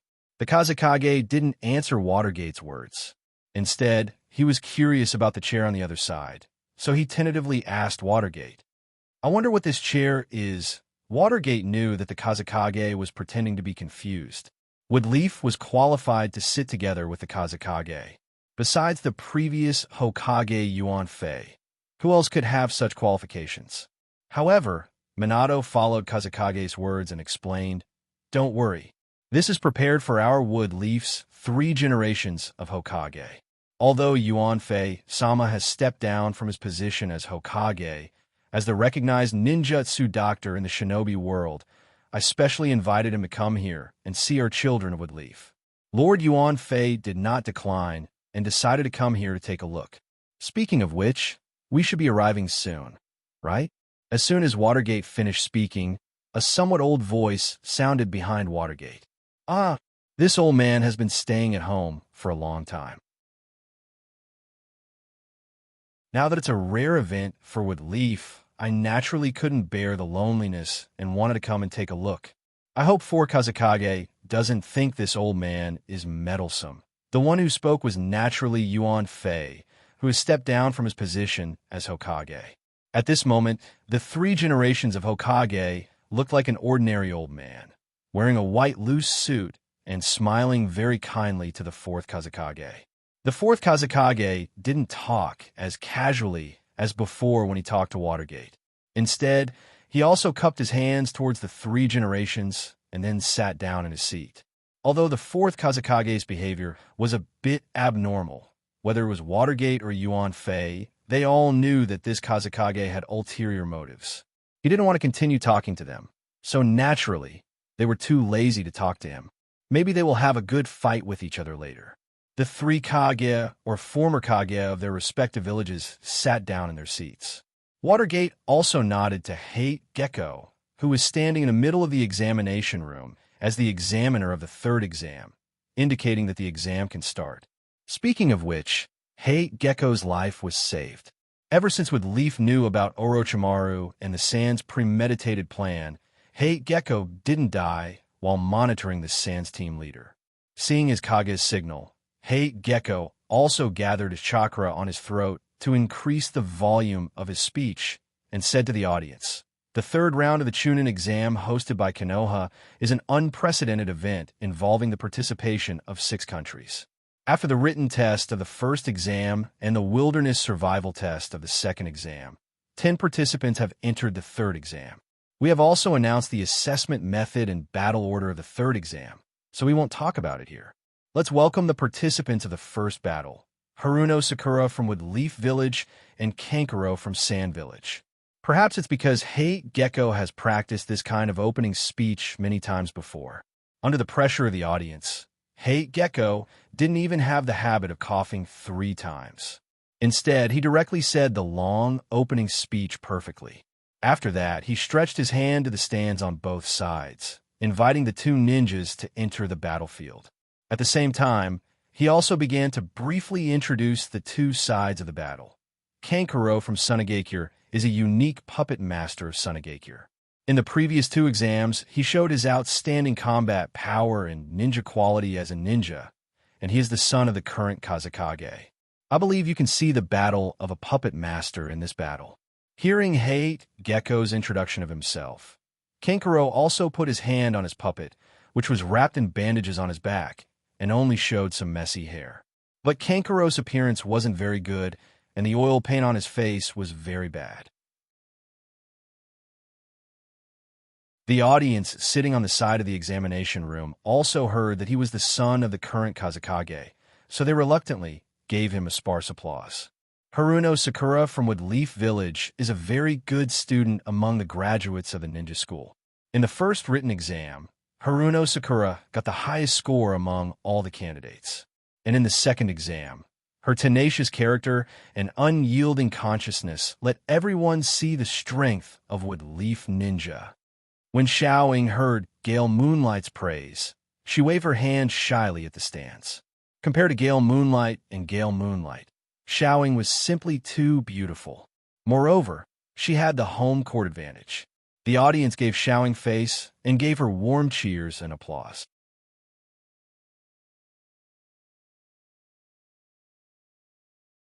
Chapter 298. Although Kankuro had a cold personality, he was still a young man. When he saw the audience cheering for the girl in front of him, Kankuro felt a little unhappy. When he saw Gale Moonlight standing at the edge of the stands, waiting for the two of them to get ready before announcing the star of the battle, Kankuro slowly undid his puppet named Crow. At the same time, he said to Sakura, "Don't worry, Sakura. I'm not going to give you a chance to win this battle." "Hey," I said, "little girl, it's better for you to take the initiative to forfeit, right? I also saw your battle in the qualifiers clearly. Speaking of which, you should be a ninja who focuses on taijutsu, right? If it wasn't for your opponent's lack of stamina, and you were lucky enough to obtain victory, you probably wouldn't have been able to enter the third round of the exam. I'll give you some face. You can just surrender now, so that you won't be beaten to the point where you can't even get up and lose the competition, right?" In fact, everyone knew who their opponents were. Almost everyone had investigated the people who were officially participating in the third round of the exam. After all, there were only a total of 10 people participating in the exam, excluding themselves. There were only 9 people. There was not much pressure to investigate at all, right? Kankuro naturally combined Sakura's performance in the third exam to judge Sakura's approximate strength. As a result, he found that Sakura didn't give him much pressure, and Kankuro knew the basic purpose of his village coming to Woodleaf this time. He estimated that this exam will be cancelled halfway through. Therefore, if he could make his opponent admit defeat, it would naturally allow him to preserve more strength for his next move, wouldn't it? If it was the previous Sakura, maybe she would have already surrendered now. However, under Nangong's guidance, Sakura felt that her strength had improved greatly. She also made up her mind to let her 2 teammates see her growth. So she said to Kankuro with a stubborn face, "Master, I'm going to teach you a lesson. You don't have to waste your breath. As a Woodleaf ninja, I won't run away without a fight. Although I know that as a puppet master, you must have a lot of troublesome means, I'm not afraid of getting hurt. I'm afraid that I will lose the courage that I should have kept in my heart all this time." Just like Hate Gecko's praise just now, perhaps Sakura really represents Woodleaf's strength of character, right? Kankuro also knew that he couldn't make the girl opposite him take the initiative to give up the game. So he completely released the puppet named Crow wrapped in bandages, revealing its strange shape with 4 arms and 3 eyes. Under the control of chakra in Kankuro's hand, the puppet was also entrenched behind Kankuro. Obviously, it was ready to fight. Sakura also saw Kankuro's posture, and her expression became serious. She took out a pair of gloves with iron plate protection on her joints from the ninja bag behind her and slowly put them on her hands. The 2 ninjas who were ready nodded to Hate Gecko at the same time, and Hate Gecko also understood and said to the audience, "So, the first battle of the third round of the Chunin exam begins now." The audience heard such an announcement, and everyone seemed to be a little restless. The cheers were so noisy, but Kankuro and Sakura automatically filtered these sounds out of their ears and focused on their opponent, waiting for the other party to start. Compared to Sakura, Kankuro's patience is still worse. Seeing that Sakura didn't take the initiative to attack for a long time, Kankuro felt that this can't go on, so he controlled his crow to rush towards Sakura while shouting, "Let me end this boring battle as soon as possible." Sakura herself has a hot temper. When Kankuro said such words, she was naturally very unhappy. The reason why puppeteers are called puppeteers is naturally because all their offensive and defensive means are on puppets. As for the puppeteer himself, compared to their puppets, he is naturally in a weaker position. If you want to defeat a puppeteer, you must defeat the puppeteer as soon as possible. You can't fight too much with the puppets, because puppets are different from humans. Puppets don't get tired, right? But at this moment, Sakura's actions were somewhat different from the average person's thoughts. Sakura didn't think of a way to pass through the puppet's attack. Instead, she rushed straight towards the puppet, and one of her hands turned into a fist as if she was ready to give the puppet a fierce blow. Seeing Xiao Ying's unusual behavior, Kankuro secretly laughed in his heart. Is she really a genin who has just become a ninja? How could he be so bold as to fight against his own puppet head-on? Compared to Sakura's pair of gloved hands, the puppet is made of harder wood that is specially made. It is impossible to leave any mark on the puppet with the strength level shown by Sakura. So what Sakura is doing now is no different from courting death. In the stands, Naruto also looked at his teammates nervously. For Sakura's action, Naruto felt that it was very cool. He shouted in the stand without caring about his image. "Come on, Sakura. Let this guy opposite you know the power of our Team 7 Ninja. Go." Unlike Naruto's confidence, Ino Yamanaka, who was Sakura's childhood sweetheart, was also defeated by Sakura before, but she was worried. This kind of fighting method is not the Sakura she knows at all. And for the puppet master, puppets are their strongest means. Using one's weakness to attack the enemy's strength is simply a fool's action. This wide forehead, when did he become so stupid? Nangongjia was also standing next to them. Naturally, he saw Naruto's excitement and Ino's worry. Although he was not so familiar with Ino, Nangongjia still said to Ino and Naruto, "Don't worry, Sakura's brain is very good. Sakura can't ignore such an opponent. You just continue to watch and cheer for Sakura."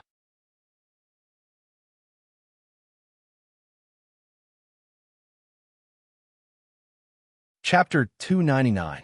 Ino didn't know where Nangongjia's confidence came from, but since he was speaking up for Sakura, Ino didn't want to refute Nangongjia. Although Ino and Sakura seemed to get along very awkwardly, both of them actually cared about each other. Even just now, Ino was worried that Sakura would be too reckless and hurt her, which was why she said those words. On the other hand, Xiao Ying, who was in the arena, did not know about the discussion of the people in the stands. Instead, she was focused on the puppet that was charging towards her. When the distance between them was about a meter, Sakura suddenly stopped. Under Kankuro's control, for sharp blades popped out from the forearms of the crow, and it pounced towards Sakura with bared fangs and brandished claws. The crow itself wasn't very beautiful, and it even had a very sinister feeling. If an ordinary girl saw such a strange thing pouncing towards her, she would be scared to death. However, Sakura didn't seem to be affected at all. She only looked coldly at the trajectory of the crow pouncing towards her. Her originally clenched fist loosened in front of her, and she looked extremely relaxed.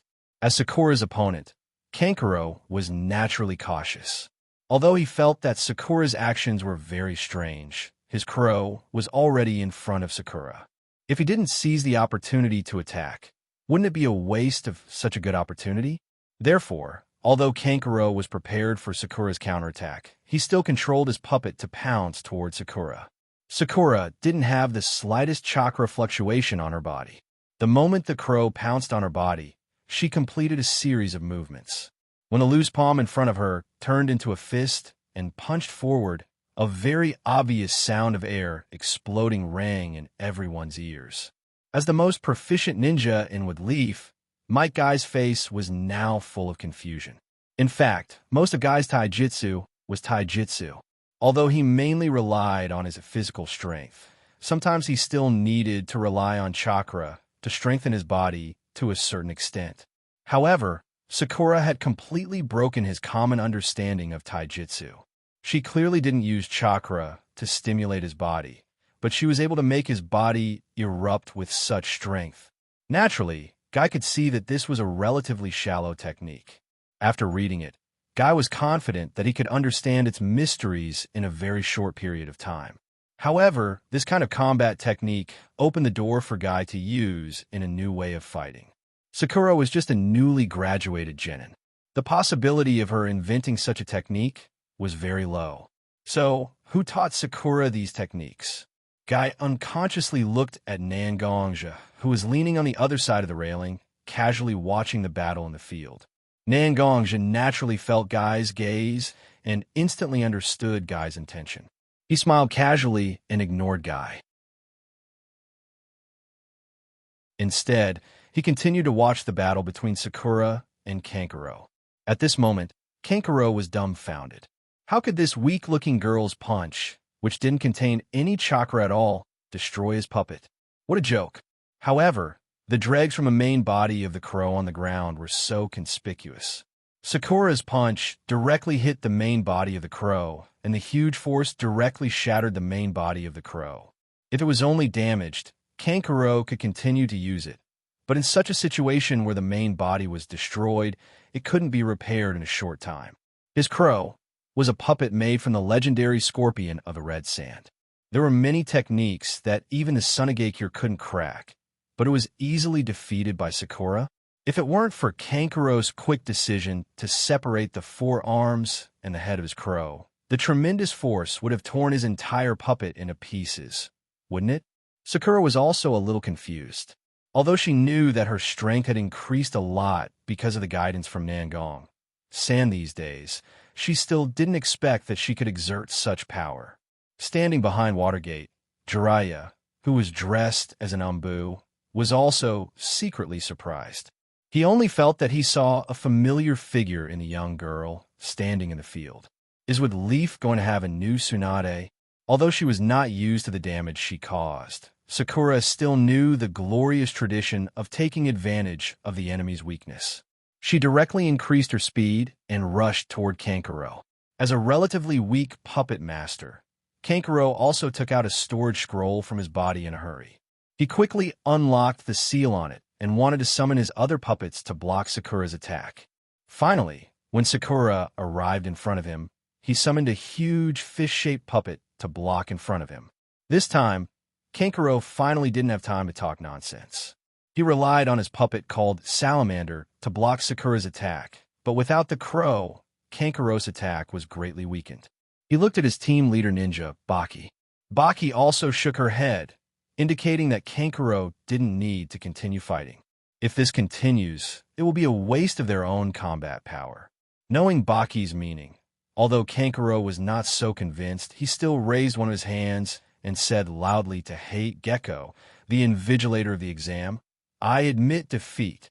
When Sakura heard Kankuro's declaration of defeat, although she felt very strange in her heart, she stopped her crazy attack and stood in place. Hate Gecko didn't react for a while.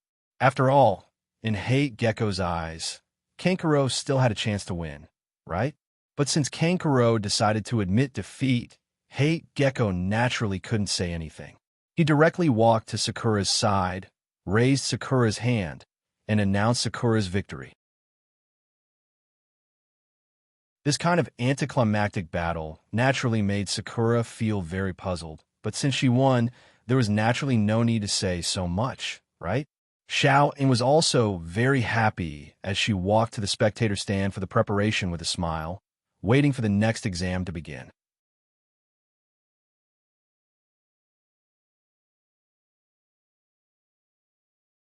Chapter 300. At the beginning of the third Chunin exam, no one was optimistic about Sakura, who looked weak. After all, The strength of Sunagekyu's three-man team was obvious to all.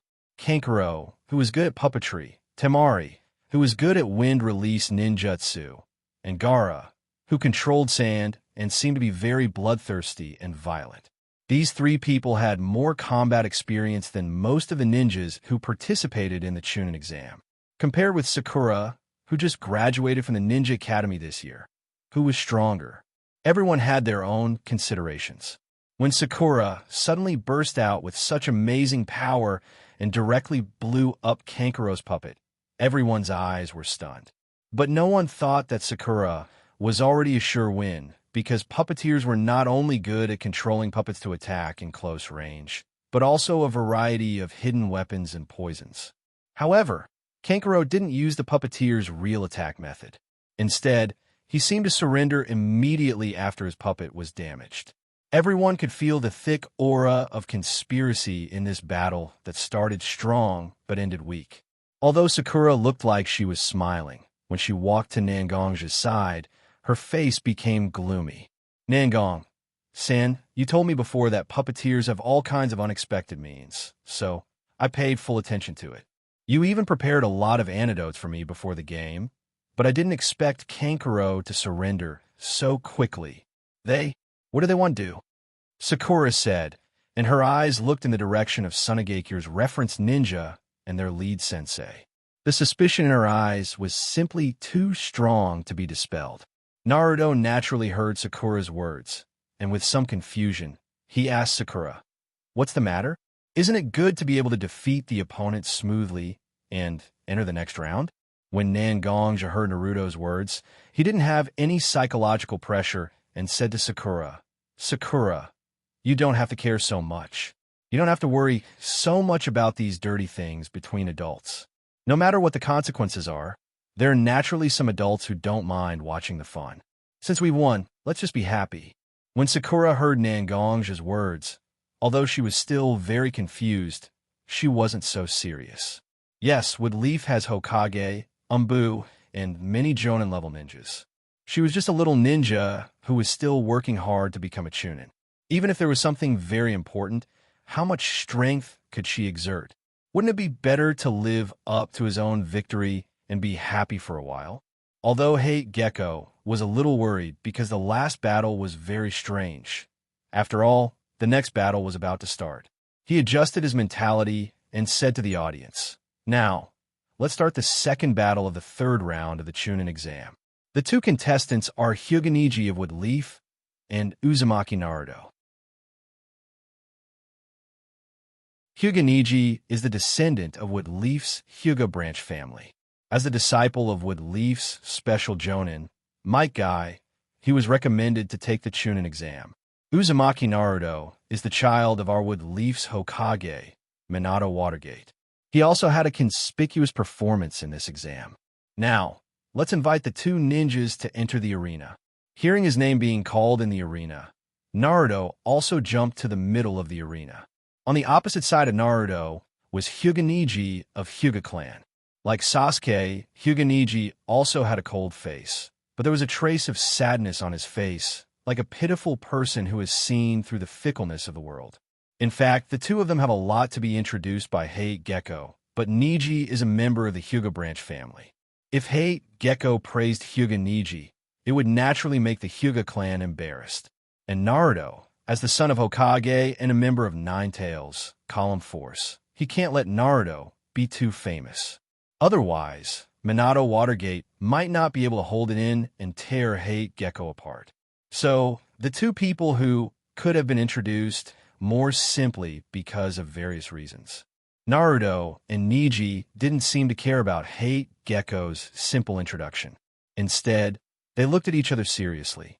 Niji's voice was cold as he said to Naruto, "The last battle was really boring. I think many people hope that the battle between us can be more exciting, but I think they will be disappointed because you will lose faster in front of me than the previous guy with a face full of paint.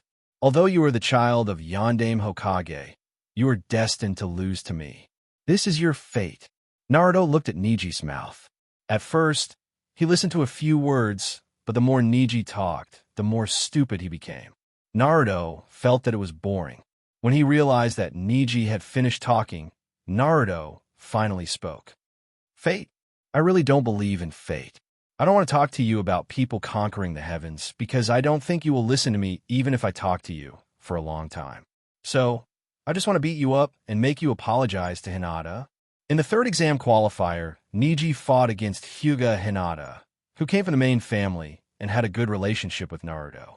However, this Hyuga guy with cataracts almost injured Hinata, both internally and externally. Even after so long, Hinata still came here to watch the game with bandages all over her body.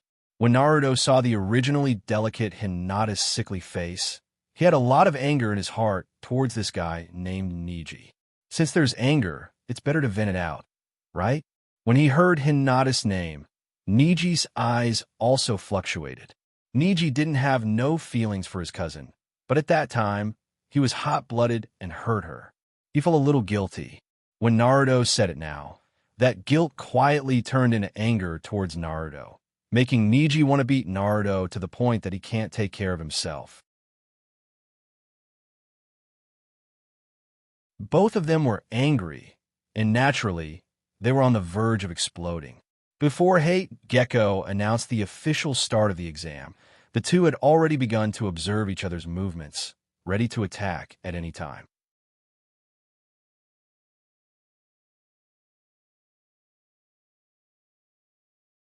Chapter 301. Gale Moonlight looked at the two people who were already in battle mode. Although he was a little unhappy that they ignored him, he still dutifully retreated, leaving space for the two people to fight. The two people who had been staring at each other for a while were in a stalemate. Naruto's eyes drifted a little as Ningji, who practiced gentle fist and had a very calm personality. Ningji also noticed Naruto's momentary absent-mindedness and directly increased his speed. The Byakugan also opened instantly and rushed towards Naruto. Naruto naturally also noticed Ningji's attack. Combined with the fact that Gentle Fist could seal the acupoints on the body, Naruto decided to temporarily defend and fight. He also directly used his best skill, Shadow Clone Technique. He split into 6 shadows and rushed towards Ningji from different directions. Each of them attacked different parts of Ningji's body, hoping to delay Ningji's attack. Ningji looked at Naruto's shadow clones and found that his Byakugan couldn't determine which one was Naruto's shadow clones and which one was the real body. However, Ningji didn't panic. Instead, he stood in place and assumed a posture as if he was waiting for Naruto to attack. Gentle Fist was different from Steel Fist. Steel Fist focused on the initiative and directly used a huge amount of strength to deal with the enemy before the opponent could react. However, Gentle Fist was the opposite. It was often used after seeing through the opponent's plan. Just like Ningji's sudden attack just now, it was actually to force Naruto to attack passively. Such a rapid attack would definitely cause Naruto to reveal a lot of flaws. Although the shadow clones were indeed very exquisite, it actually only increased the number of enemies for Ningji. As long as he was strong enough, even if Naruto's shadow clones doubled, Ningji wouldn't feel too much pressure. When Naruto saw Ningji stop moving, he felt that there was a trick. However, Naruto was clear about the characteristics of his shadow clones.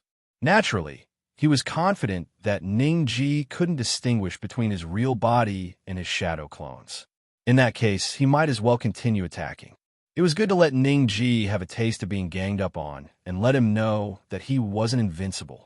Nangong's teachings still flashed across Naruto's mind. The so-called battle was actually very simple. No matter how complicated the means were, it was actually a matter of the strong bullying the weak, the fast beating the slow. Naruto still had a certain amount of confidence in his strength and speed. According to the strength and speed that Ningji displayed in the third exam qualifier, Naruto still had the strength to fight.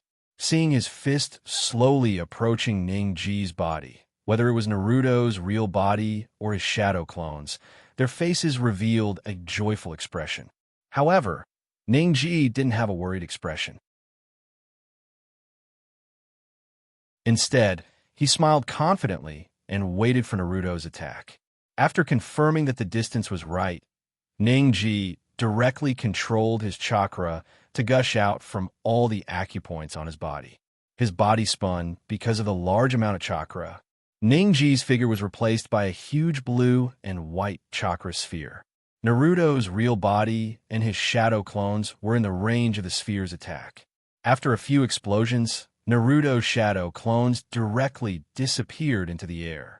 Naruto's real body was also directly sent flying by the huge force of the chakra sphere, drawing a long gully on the ground. The head of the Hyuga family, Hyuga Hayashi, who was evaluating Ningji's performance from time to time and teaching his little daughter Hanabi, also widened his eyes when he saw Ningji's move. This is revolving heaven. As the head of the Hyuga family, Hyuga Hayashi naturally knew that no one would teach the branch family a move like revolving heaven. If the branch family wanted to learn this move, they could only experiment bit by bit. The difficulty was self-evident, but Ningji actually directly used such a move that was considered a secret move among the soft fist techniques. Naturally, one could see his talent and intelligence. Ningji also stopped his revolving heaven, suppressed the dizziness in his mind, and said to Naruto, "Don't worry, Naruto. This is the power you wanted to use to teach me a lesson? Isn't it defeated with just one blow? I said before, fate is on my side. You will definitely lose to me in this battle." Naruto's body was now covered with large and small wounds. Not only were there bruises after being thrown out by a huge force, but also because he was in the range of the revolving heaven and the chakra invaded his body, causing a certain amount of damage. Surprisingly, Naruto didn't talk back to Ningji. Instead, he looked at his father, Minato Watergate, who was sitting on the high platform. But at this moment, Minato Watergate seemed to be whispering something with the 3 generations of Hokage. Even if his son was injured, he didn't look at him. Instead, he looked at Nangongjia's position and found that his mother was already beside Nangongjia. She was looking at him with a worried face. On the other hand, Nangongjia seemed to be very confident and said something to his mother. Now was not the time for him to lie on the ground like a dead dog, struggling at death's door. Her mother was worried about her. Her uncle Nangong believed in her, and her father, who she looked down on, had yet to pay attention to her. How could she admit defeat like this? The things that support Naruto's advancement are all in the Chunin exam. At this time, Naruto is absolutely unwilling to admit defeat. With the fluctuation of Naruto's emotions, Naruto's body gradually began to emerge a different red chakra from ordinary people. The large and small wounds on his body began to slowly heal at this moment. This is Nine Tails' chakra? Whether it was Naruto or Watergate, they've already felt this violent but very familiar chakra. Both of them turned their eyes to Shinakushina. Nangongjia, who was closer to Shinakushina, whispered to Nangongjia. During this time, Naruto didn't waste his time, did he? Under the persuasion of Jiraiya-sensei, I have gradually begun to teach Naruto how to use the chakra in his body. Although it can't be said that he can use it freely, it has already become a fighting force. How can my son lose to someone else so casually?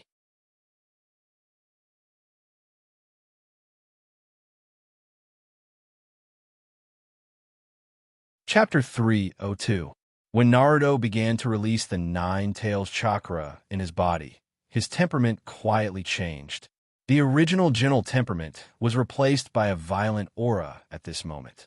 As Naruto's opponent, Ningji felt it the clearest. It was as if the Naruto in front of him had changed into a different person in an instant. In the vision of Ningji's Byakugan, a blood-red chakra suddenly appeared in the originally black and white world. This chakra wrapped around Naruto's body. The jumping chakra seemed to faintly outline the face of a fox. "You? What kind of monster are you?" Ningji muttered to himself, but even such a soft voice was heard by Naruto. With a sarcastic smile on his face, Naruto said to Ningji, "Monster? Can you only call me a monster for something you don't understand? You keep talking about fate, but have you ever speculated about my strength? You're just an ignorant person who looks at the sky from the bottom of a well, but you lie to yourself that you can see everything clearly? How can a half-grown child like you see through reality and hypocrisy? When Naruto said this, he activated the chakra in his body. In an instant, his speed soared to an unprecedented height. Even Ning-Ji's Byakugan could only vaguely see the afterimage of Naruto's body in the air when he moved. In the blink of an eye, Naruto had already reached Niji's side and punched him directly in the face. Niji flew out with a bang. He struggled to prop himself up. His face was a little red and swollen from Naruto's punch just now. There was even a trace of blood at the corner of his mouth. Seeing Ning-Ji stand up with difficulty, Naruto returned to Ning-Ji's side and said to the somewhat embarrassed Ning-Ji, "Stand up. Didn't you always think that your gentle fist was very powerful?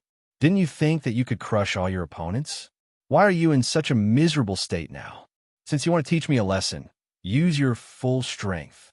Naruto's words were very harsh. Some people in the stands who were very familiar with Naruto frowned slightly. Obviously, they felt that the person in the field who almost crushed Ning-Ji was not the Naruto they knew. He no longer had his usual lively personality. Instead, he looked somewhat evil and bloodthirsty. Ning-Ji and Naruto weren't that familiar. Regarding Naruto's current performance, Ning-Ji was very angry in his heart. Stood up and made a gesture towards Naruto. Chakra surged all over his body. "That's more like it. Seeing Niji's expression, Naruto seemed to find it very interesting and commented on Niji's actions. 8 trigrams, 64 palms. An inexplicable aura locked onto Naruto. Ning-Ji's eyes stared intently at the 64 important acupoints on Naruto's body. He seemed to feel that the time was right. He approached Naruto in a few steps and continuously sent palm strikes towards Naruto while shouting loudly. 8 trigrams, 2 palms. 4 palms. 8 palms. 16 palms. 32 palms. At this point, Ning-Ji obviously knew that chakra wasn't good enough. However, looking at Naruto's face, he seemed to remember Naruto's ridicule towards him. He gritted his teeth and used all his strength to send out the last move. 8 trigrams. 64 palms. Naruto didn't dodge Ning-Ji's attack. He even rushed forward to receive Ning-Ji's attack. This 8 trigrams, 64 palms can be said to be Ning-Ji's best move. He didn't use it as perfectly as he did now.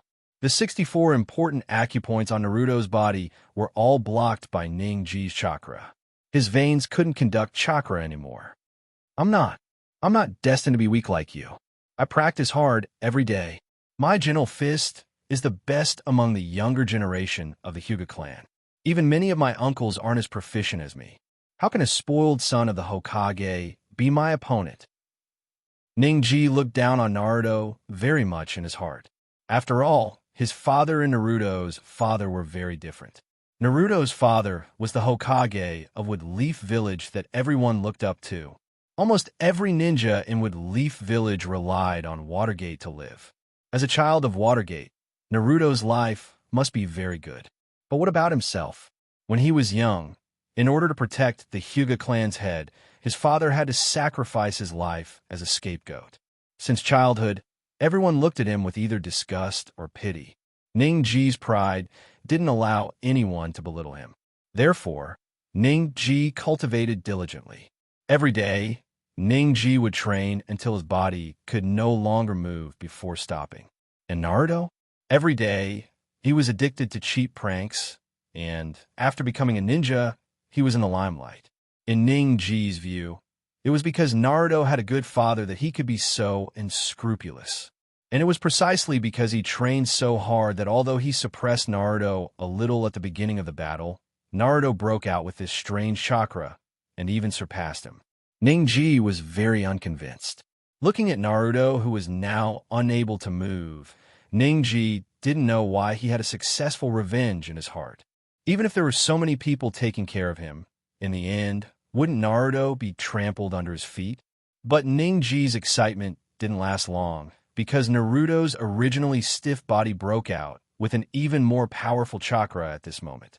The chakra filled Naruto's body, and the acupoints that were originally sealed by Ning-Ji's chakra were instantly opened under the impact of this powerful chakra. Because of the eruption just now, Ningji's body had become weak and powerless. Now that he saw Naruto was about to break free from his shackles, his eyes widened, and he didn't want to believe it. Is that it? Naruto stared at Ningji with a little disappointment on his face and said to Ningji, "Is this the power you are proud of? Is this the reason why you think you are superior to others?" "No. Can't. 1. Strike."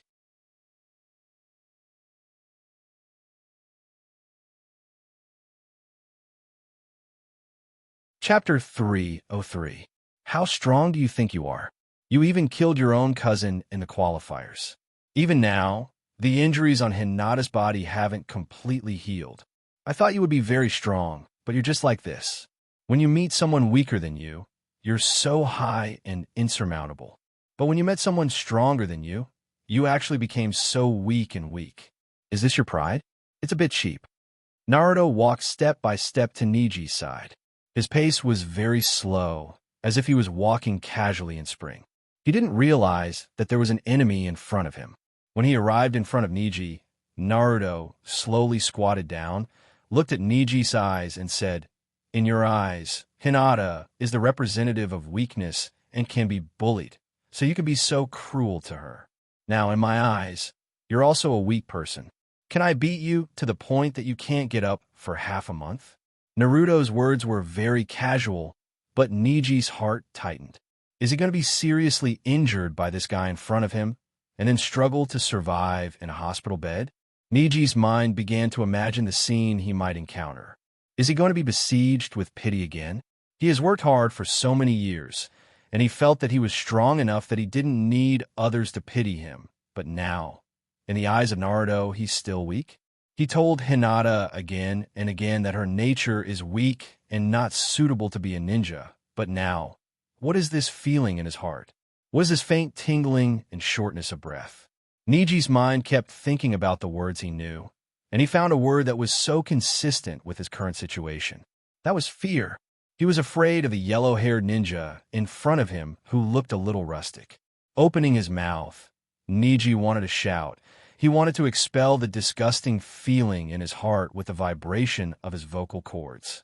However, Niji's mouth couldn't make a sound. Instead, his breathing became more rapid, and the rapid breathing even made Niji's head a little dizzy. However, Naruto, who wanted to attack him just now, slowly stood up at this moment. The dangerous chakra on his body was also retracted back into his body, as if he has returned to his original appearance. "I'm not like you. I know that no matter how strong I am, I shouldn't bully the weak. Now you've lost." After saying this, Niji's body collapsed on the ground like a puppet with its last thread cut off. Naruto looked at Hate Gecko, who was standing next to him. Obviously, he wants Hate Gecko to come up and announce his victory. Hate Gecko also understood Naruto's meaning. He hurriedly ran to Niji's side and roughly checked Niji's body. He found that Niji's eyes were dull at the moment. Obviously, he had no desire to fight. So Hate Gecko nodded and called the medical ninjas of Kiba Hospital who were prepared around the venue. He asked them to carry Niji away, then walked to the side of Naruto, raised Naruto's hand, and said to the audience, "The second battle? Winner, Uzumaki Naruto." Hearing Hate Gecko announcing his victory, Naruto also nodded and returned to his waiting area. However, Hyuga Hayashi, who had been paying attention to Niji in the stands, seemed to have decided something. He took his little daughter and walked towards the place where the medical ninjas of Kiba Hospital gathered. On the other side of the stands, where the ninjas of Sunagakure gathered, it was a different scene. Countless sands slowly surged on the ground, and Gaara's eyes were bloodshot. It seemed that his mental state was very unstable. He said to himself in a somewhat deranged manner, it's him. He and I are the same kind of people. The same kind of people. If I kill him, it must be very valuable, right? Kill him." Looking at Gaara, who was immersed in his own world, Temari looked at her youngest brother with some worry. Because of Shikaku and various other reasons, her brother named Gaara has always been in a very unstable mental state, and he is even very bloodthirsty. Although she was his sister, and she hoped that she could help him, her brother didn't recognize anyone when he went crazy. She didn't have the courage to go forward and persuade him. The son of the Hokage, who was fighting with the Byakugan just now, has a similar aura to Gaara. Presumably, this is why my younger brother said something like the same kind of people. What was going on with the fathers in this world? Each and every one of them actually allowed their children to become such a pillar of strength. Temari's heart was extremely dissatisfied. In the arena, Hei Gecko seemed to be ready to announce the start of the next battle. But looking around the preparation area, he didn't seem to find the person he should be looking for. He could only hurriedly go to Watergate's side and whisper to Watergate for a while. Fourth Kazekage, who was very silent, seemed to be interested. He moved his head slightly closer to Watergate and asked Watergate, "Hokage-sama, what happened?"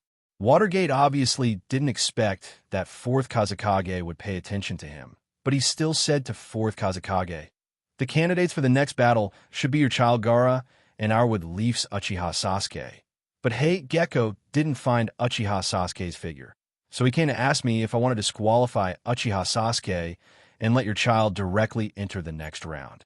Fourth Kazekage seemed to be very generous and waved his hand and said to Watergate, "Uchiha? Is it Uchiha's orphan?" "Hokage-sama, it's very valuable to be able to see the performance of Uchiha's orphan. Although he is indeed late, why don't you give me face and move his battle with my child to a little later? I'm still a little interested in the strength of Uchiha's orphan."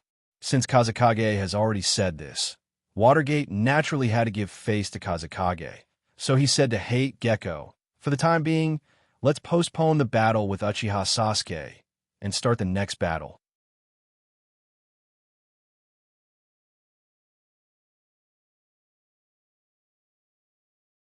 Chapter 304.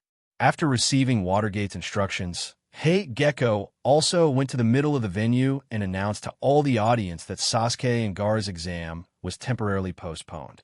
Since Yondaime Hokage, the leader of Wood Leaf, and Kazekage from Sand Ninja had no opinion, how can a group of people who came to watch the fun be dissatisfied? So such a first decision was also recognized by everyone, allowing Sasuke to keep the opportunity to continue the exam. The next match was between Shikamaru Nara and Temari, and Shino Aburame and Toph. Although Nangongja knew these ninjas of Naruto's generation, to be honest, their relationship was not so close. Knowing that it was their match, Nangongja had no interest in continuing to watch. He turned and left the venue of the third Chunin exam. Just as he walked out of the entrance of the exam venue, a voice called behind Nangongja, "Uncle Nangong, wait a moment." As soon as Nangongja turned back, Sakura's cherry-colored hair appeared in Nangongja's field of vision. Seemingly a little curious, Nangongja asked Sakura, "What's wrong? You have an exam later. It's not good to come out and look for me now." It seems that what Nangongja said was quite reasonable. Sakura's face had a trace of unnatural embarrassment, but she still forced herself to calm down. She curiously said to Nangongja, "Uncle, do you know where Sasuke went? It's obviously time for his exam, but he hasn't come yet." Fortunately, Kazekage pleaded with Hokage-sama. Otherwise, Sasuke would really lose the qualification to take the exam. Sure enough, Sakura still cared about Sasuke very much. Nangongja knew a little about Sakura's situation, but Nangongja, a guy who has never been in love, really couldn't say whether Sakura's obsession with Sasuke was right or wrong, so he could only acquiesce to Sakura's feelings. "Sasuke, if there is no accident, it should be Kakashi who took Sasuke away. I seem to have seen Sasuke and Kakashi at the door before." Kakashi was carrying a big bag in his hand. Presumably, the place where he went was not so close to Wood Leaf. This time, it's estimated that he was late because of some delay on the road. But don't worry, Kakashi is still a very powerful ninja. He won't let Sasuke encounter any danger. A girl in love is always so easy to imagine, and extremely easy to understand. Lateness in the heart of a girl in love may directly arrange a variety of tedious episodes for you. Hearing Nangongja's words, Sakura seemed to be relieved and said to Nangongja, "That's good. By the way, Nangong-san, Why did you leave now? There are still several rounds of the exam to continue. If you leave now, you will miss a lot of things. Sakura's doubts are, of course. After all, according to the process of the third exam of the Chunin exam, almost one-third of the progress has not been completed. It is indeed a bit strange to leave now. Nangongja left because he felt that the battle after was actually the same thing. There was nothing particularly worthy of attention. Can you expect a group of genin to teach a ninja the experience and strategy of fighting? Another reason is that Nangongja felt that the enemy has been impatient. This Chunin exam hindered Wood Leaf's strength too much, so the defense around Wood Leaf directly entered a low point. This is a very simple plot, but no one has a way to alleviate it.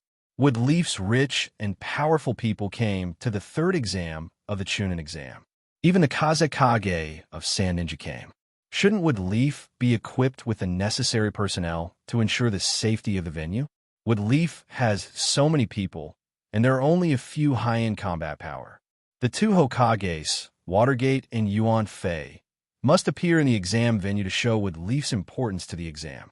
Some of the top jonins in Wood Leaf, such as Kakashi, Guy, and Kurinai, are the instructors of the Chunin exam. How can they not be there for their own disciples' battle? Needless to say, Inoshikicho has been very close to each other for generations. How can Shikamaru's parents and uncles not be there for the exam? Therefore, in addition to the ninjas hidden in the Umbu, Konoha only has a few big and small cats left, and the real power on the table is actually only a few people like Nangongja and Jiraiya who haven't been completely exposed. In the ninja world, the real combat power is never the Chunin and Genin, but the battle between Jonin. Only when there is victory between Jonin and Jonin can there be victory on the battlefield. Nangongja now wants to meet with Jiraiya and stare at several important places in Wood Leaf, so that when there are foreign enemies invading, they can react and stop them. But how can Nangongja say these things to Sakura? Even if he says it, what's the use? So Nangongja can only say a few words to Sakura, saying that he doesn't like such a noisy environment, and so on, and left the Chunin exam venue under Sakura's interception. Before the Chunin exam began, Nangongja and Jiraiya met and roughly finalized the meeting place. Nangongja also rushed directly to the meeting place. But after arriving, he didn't find Jiraiya's figure at all. Instead, the street was very empty, not even a shadow. Although he is not very familiar with Jiraiya, Nangongja knows that Jiraiya is a very trustworthy person. Since Jiraiya didn't wait for him at the designated place, he must have encountered something that was holding him back. He can only wait for Jiraiya's arrival slowly in place. In a small restaurant next to him that was still open, Nangongja also ordered something, then kept staring at the empty street in front of him. The owner of the restaurant was naturally very curious about why Nangongja came to eat in a restaurant during the Chunin exam, but he didn't refuse the business that came to his door. After all, some people don't like such a noisy place. Isn't the owner of the restaurant the most obvious example? After serving Nangongja some snacks and tea, the owner also retreated to his rest place after greeting him. Nangongja's eyes glanced at the scene on the street from time to time. Just when Nangongja glanced at the street casually, he seemed to have found something interesting. The matter of waiting for Jiraiya was directly thrown to the back of his mind by Nangongja. He put enough change to pay for the snacks and tea on the table and quietly hid his figure.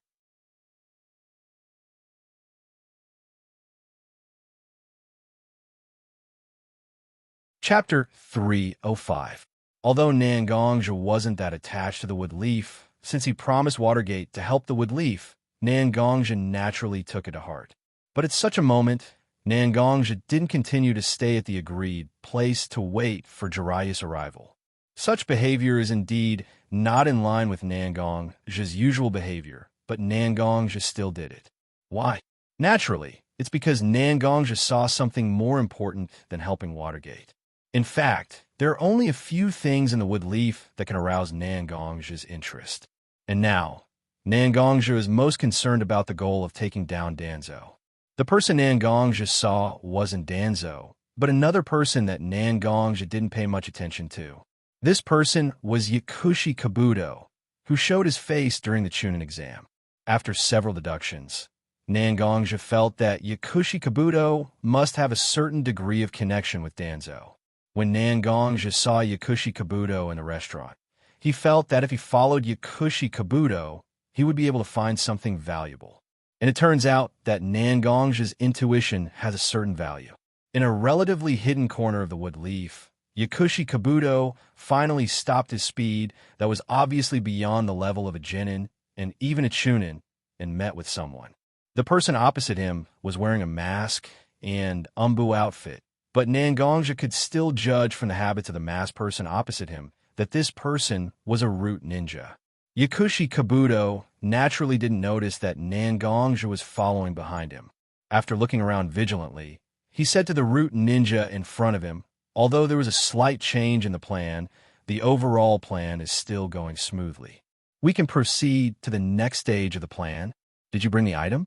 The root ninja was the same as all the other members of Root. He was a bit taciturn and didn't talk much. Instead, he took out a bulging bag from his back. Obviously, there were a lot of things inside. Yakushi Kabuto seemed to want to confirm the item inside. After opening a corner of the package, he nodded and said to the root ninja, "No problem. Go back and report to Lord Danzo." The root ninja also nodded and disappeared. Yakushi Kabuto also opened the bag in his hand, revealing an umbu-style uniform and a white cloak. After putting on the clothes and putting on a mask on his face, Medicine Master Pocket soared into the air and ran in a certain direction. Nangongja looked at the direction Yakushi Kabuto left and found the extremely conspicuous exam venue for the third exam of the Chunin exam. It seems that their plan started from the inside. This information is extremely important, but Nangongja didn't run to the venue to pass the information to Watergate.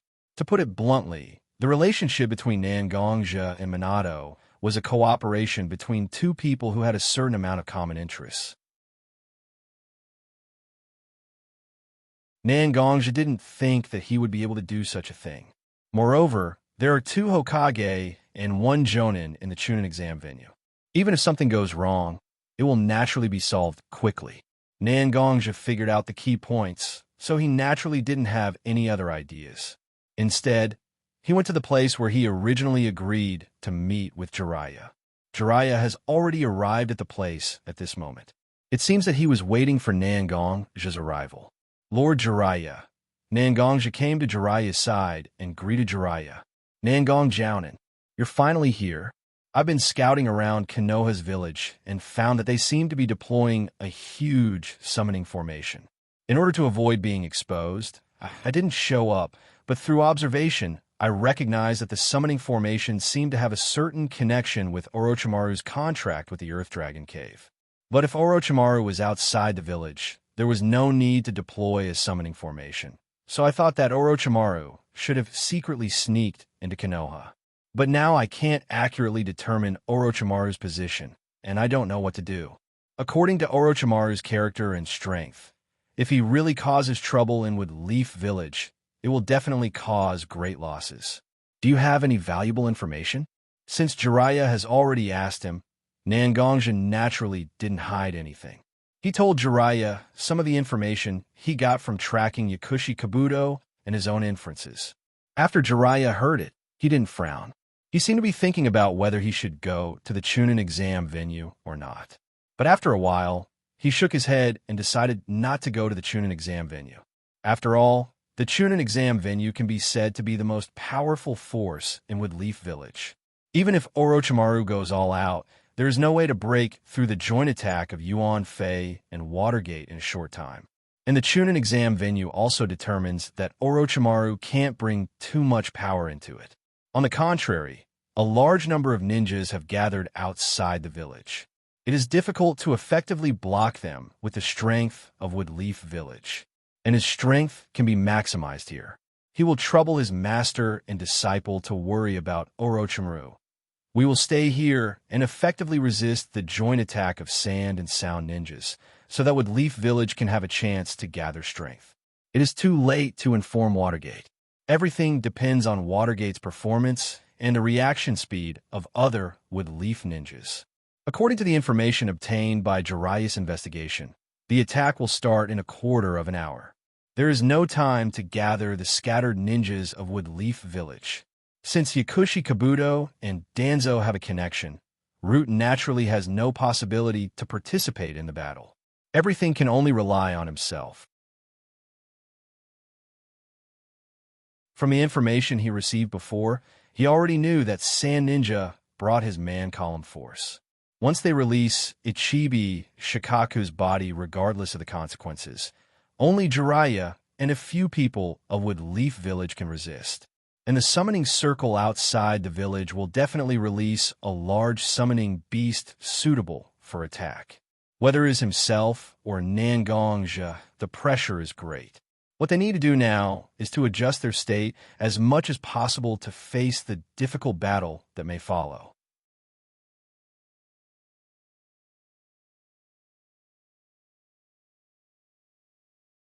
Chapter 306.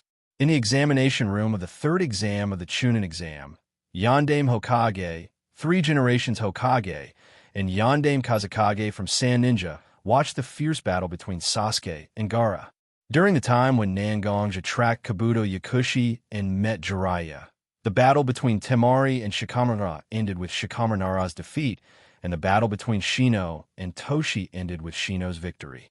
Just when Hate Gecko announced that Sasuke had voluntarily given up the countdown to the exam, Sasuke and Kakashi stood in the Chunin exam's examination room amidst the falling leaves and slight wind. Seeing that Sasuke arrived at the examination room in time, Hate Gecko also officially announced the start of the last battle of the first round of the third exam. Sasuke's previous strength was naturally slightly inferior to Gaara, but during this time, Kakashi did his best to make Sasuke proficient in using his Kekkei Genkai, Two-Tomo Sharingan, and taught Sasuke his unique skill, Right-Un Chidori, which contained the nature of Right-Un Chakra. Therefore, in the battle with Gaara, Sasuke relied on Nangongja's Taijutsu, Kakashi's ninjutsu, and the application of Sharingan to fight with Gaara. He even had a tendency to suppress Gaara in some subtle aspects. In the third exam's qualifier, when Lee and Gaara fought, one of Gaara's weaknesses was exposed.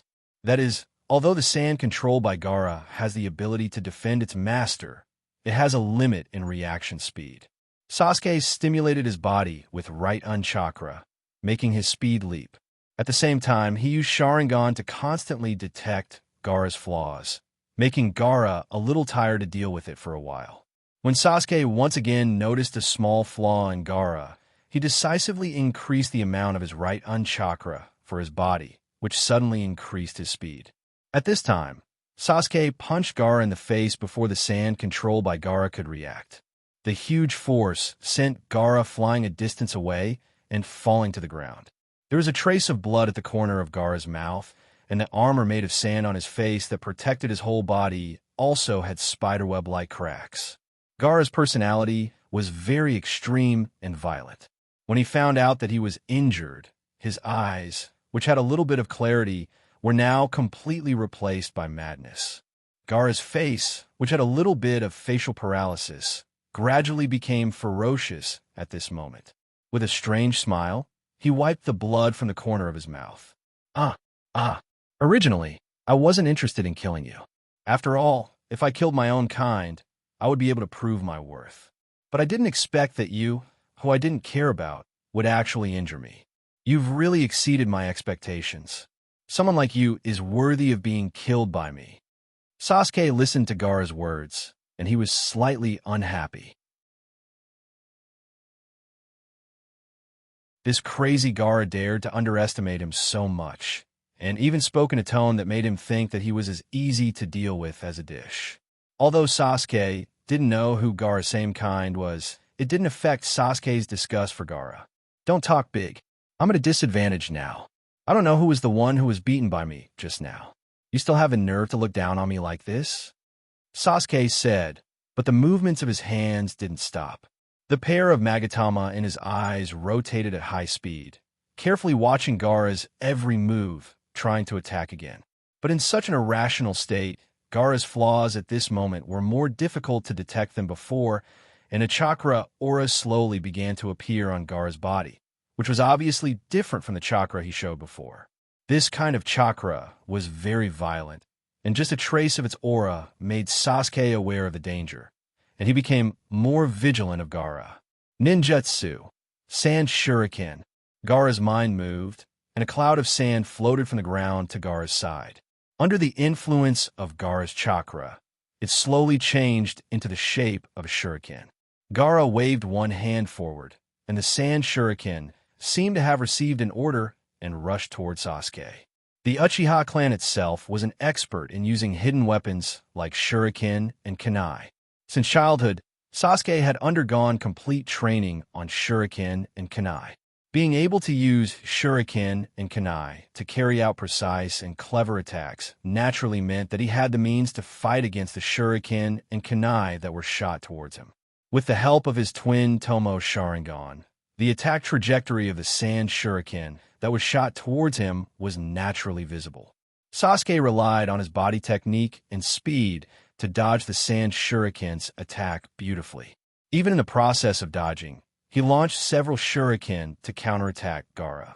Gaara naturally relied on his own power to control the sand to block the shuriken that was shot towards him.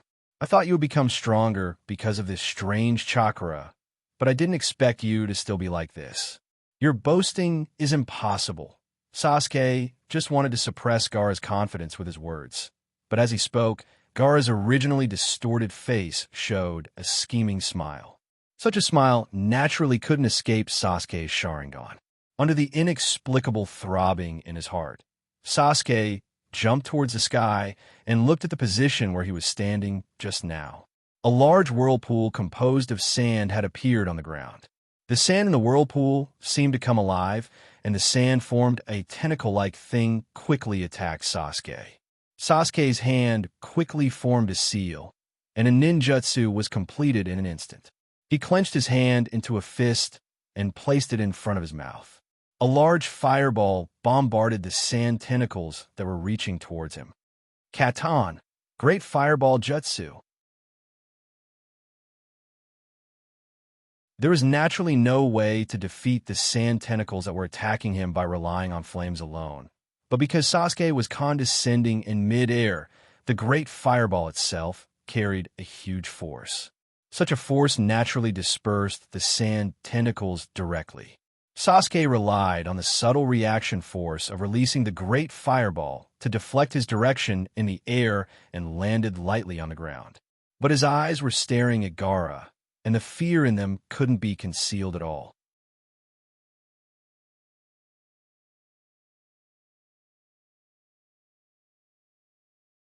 Chapter 307. You actually dodged it? Looking at Sasuke, Gaara's face showed excitement. Obviously, he was very interested in Sasuke dodging his attack. That's right. Only in this way can I feel that you have the value of being my hunting target. Uchiha Sasuke, let me kill you. Let me realize my value. Gaara's face was particularly ferocious because of that inexplicable excitement. His naked interest in Sasuke made Sasuke's heart feel cold. Originally, he was going to use this trick in the following battle, but now the threat of Gaara was too great. Sasuke felt that he couldn't hold back at all. This trick prepared for the following battle can only be used here in advance. Although Sasuke had some regrets in his heart, there was still a faint excitement surging in Sasuke's heart. The trick that he worked so hard to practice for so long can show its brilliance here. As a ninja, there's nothing more exciting than meeting the best opponent and using your strongest power, isn't it? Sasuke put his bandaged hand in front of him. Cho, Mao, and Shin, the three seals were quickly completed by Sasuke. He turned his hand, which was trembling slightly because of the pain, into a claw-like shape and placed it on his waist. The other hand held the wrist of this hand. Chakra in his body was constantly rushing towards his claw-like hand, and the lightning attribute chakra was constantly condensing. Quantitative change leads to qualitative change. This is the most obvious and absolutely correct truth in this world. A large number of chakra surged in Sasuke's hand, and the originally blue chakra has quietly turned into a dazzling white. Squeak, squeak, squeak. The sound of thunder and lightning was so noisy, but it had a different kind of rhythm, which gave the sound of thunder and lightning a different kind of beauty.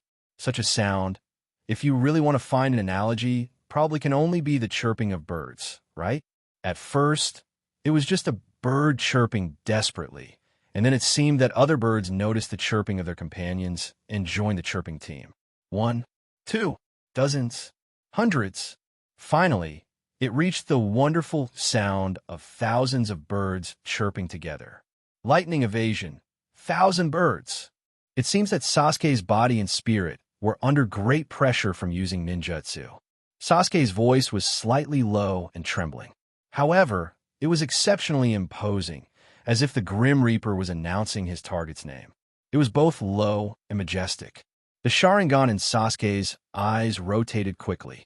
The extraordinary speed made the afterimages left by the two Sharingan almost connected into a line. It was as if there was a black circle in the pair of red eyes. Retreating his right foot slightly, right unchakra constantly stimulated his body, and the muscles of his calves and thighs bulged slightly because of the stimulation and Sasuke's active force. Sasuke roared in his mouth, and his whole body attacked Gaara like an arrow from the bow, leaving some blurry afterimages behind Sasuke because of the excessive speed. Casting 1,000 birds requires a certain acceleration, and Sasuke jumped to avoid Gaara's move because of Gaara's attack just now.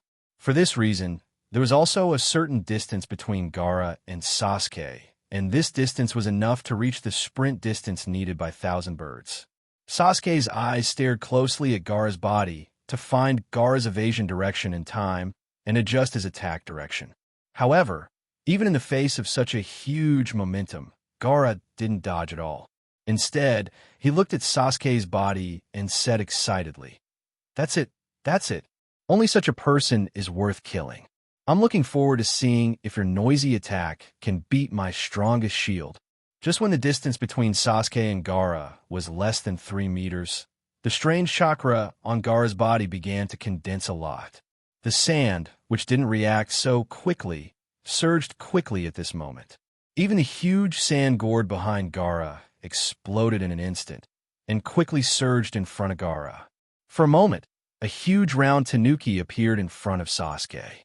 The tanuki had a bag of sand flowing constantly on its head, and there were brownish-red patterns on its body. Although it looked a bit funny, it gave people a strong sense of oppression. Sasuke's speed had been raised to the extreme, and even Sasuke himself couldn't change direction in time. So, in front of everyone, Sasuke took his Chidori and rushed straight to Shikaku's shield, which was called the strongest shield by Gaara. Break for me! Since he couldn't avoid it, Sasuke simply launched an attack directly on Shikaku's shield. Sasuke believed that he had gone through a lot of hardships and even put at least a quarter of his chakra into his body, and chakra would never be blocked by such a funny-looking tanuki doll. Poochie, a slightly dull sound rang out. Sasuke didn't directly penetrate the tanuki doll in front of him as he thought. Instead, he let the tanuki doll firmly entangle his hand like quicksand. The sand inside the tanuki doll was also constantly rotating, offsetting Sasuke's impact and causing some damage to Sasuke. Gaara's smile became bigger, and a trace of killing intent and excitement flashed in his eyes. Gaara's clenched fist slowly loosened, and Shikaku's shield also slowly began to dissolve, wrapping around Sasuke's body like maggots. The sand slowly began to wrap around Sasuke's entire body. Gaara quietly waited for the sand to completely wrap around Sasuke, and then he could use the sand binding coffin to crush Sasuke to death. Gaara seemed to have seen Sasuke's blood seeping out of the sand, and his miserable screams echoed around. It's really exciting, isn't it? I can finally realize my value. Great, great! Fourth Kazekage in the stands looked at the scene in the field and frowned slightly.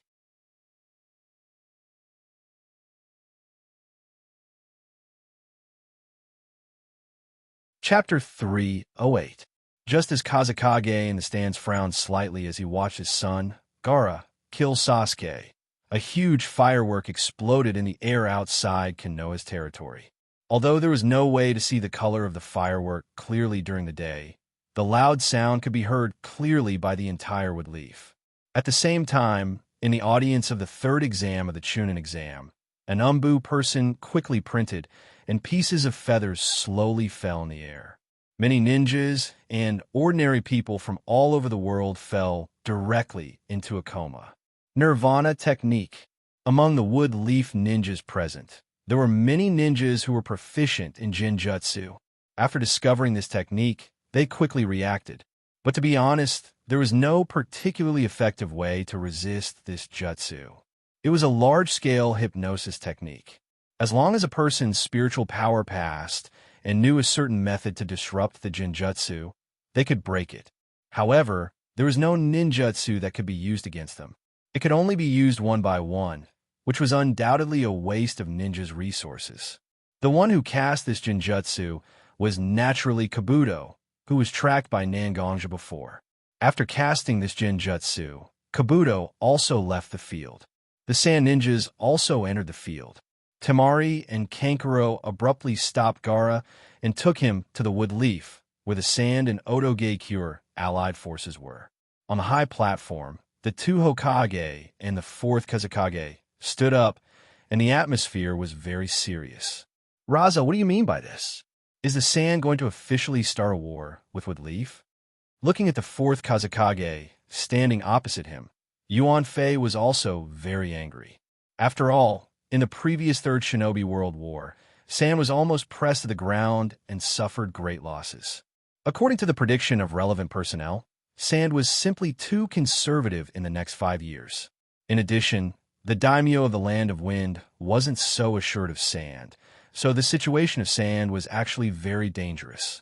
But even under such circumstances, Raza, the fourth Kazekage, still launched an attack on Konoha? What? Did he think that Wood Leaf was so weak that he could easily win the war and revive Sunagekure? 3 generations Hokage-sama. Yuan Fei-sama. Don't tell me that Watergate Kid didn't inform you of the information he should have told you. You should know very well who I am, right? Since that's the case, why are you being so secretive? In the second exam, Orochimaru knew that his identity had been exposed, but in the third exam, he was wearing the name of the fourth Kazekage, so Wood Leaf didn't dare to directly lift his Kazekage hat and hit the Sand Ninja's face. Previously, Orochimaru had been waiting for the people outside the village to finish their preparations, which was why he was able to endure for so long. Now that everything has been settled, Orochimaru naturally took off the Kazekage hat on his head, revealing his somewhat evil face and long black hair. Orochimaru. Yuan Fei was also a little surprised. Obviously, he didn't expect that his disciple would directly dress up as the fourth Kazekage, but then his thoughts changed, and he hurriedly asked Orochimaru, "Where's the real Raza? Did you already?" "Huh?" Orochimaru smiled, but his smile was particularly cold, and then said, "Yuan Fei, Sensei, when have you seen me show mercy to the enemy? Raza, this guy, is now lying in the desert of the Land of Wind, being gnawed by vultures, enjoying a proper sky burial, right?" Yuan Fei naturally knew how he felt about my disciple. It was because he discovered that Orochimaru had conducted extremely inhumane human experiments in Wood Leaf that Yuan Fei expelled Orochimaru from Wood Leaf. He didn't expect that his disciple would become worse after leaving Wood Leaf, and now he actually made such a crazy move to directly kill the Kazekage. When Yuan Fei understood that Raza was dead, Yuan Fei also almost understood why the Sand would not take into account their own situation and join forces with the Sound to attack Wood Leaf. 3 generations, Sama. My sensei and Nangong have been waiting outside for a long time. No matter what method Orochimaru wants to use to attack Wood Leaf, I believe that under the obstruction of the two of them and many Chunin and Jonin, there won't be any big waves. What we have to do now is to capture Orochimaru as soon as possible. As long as we can capture Orochimaru, all the problems will be solved. Since Orochimaru has revealed his identity, There is no point in hiding some of the arrangements made by Watergate, so Watergate also told 3 generations about his arrangements. Capture me? Then let's do it. Hearing Watergate's words, Orochimaru looked at the 4th Hokage, who is 1 generation younger than him, and said so. With a jump, Orochimaru has already jumped to the roof of the viewing platform. The huge roof is enough to become the battlefield of these 3 Kage-level powerhouses. After exchanging a look with the 3 generations, Watergate and 3 generations also followed Orochimaru to the roof. The 3 of them confronted each other, looking for each other's flaws. Just as the 3 of them reached the roof, 4 figures leaped out from the crowd and arrived at the 4 corners of the roof. Each of them squatted on the ground and quickly formed a seal. A ninjutsu similar to a barrier was cast by the 4 of them, and a purple barrier covered the roof part, so that others can't interfere with the battle of the 3 Kage-level powerhouses. 4 Violet Flame Formation. As the ninjutsu professor, 3 generations recognized the origin of this barrier in an instant.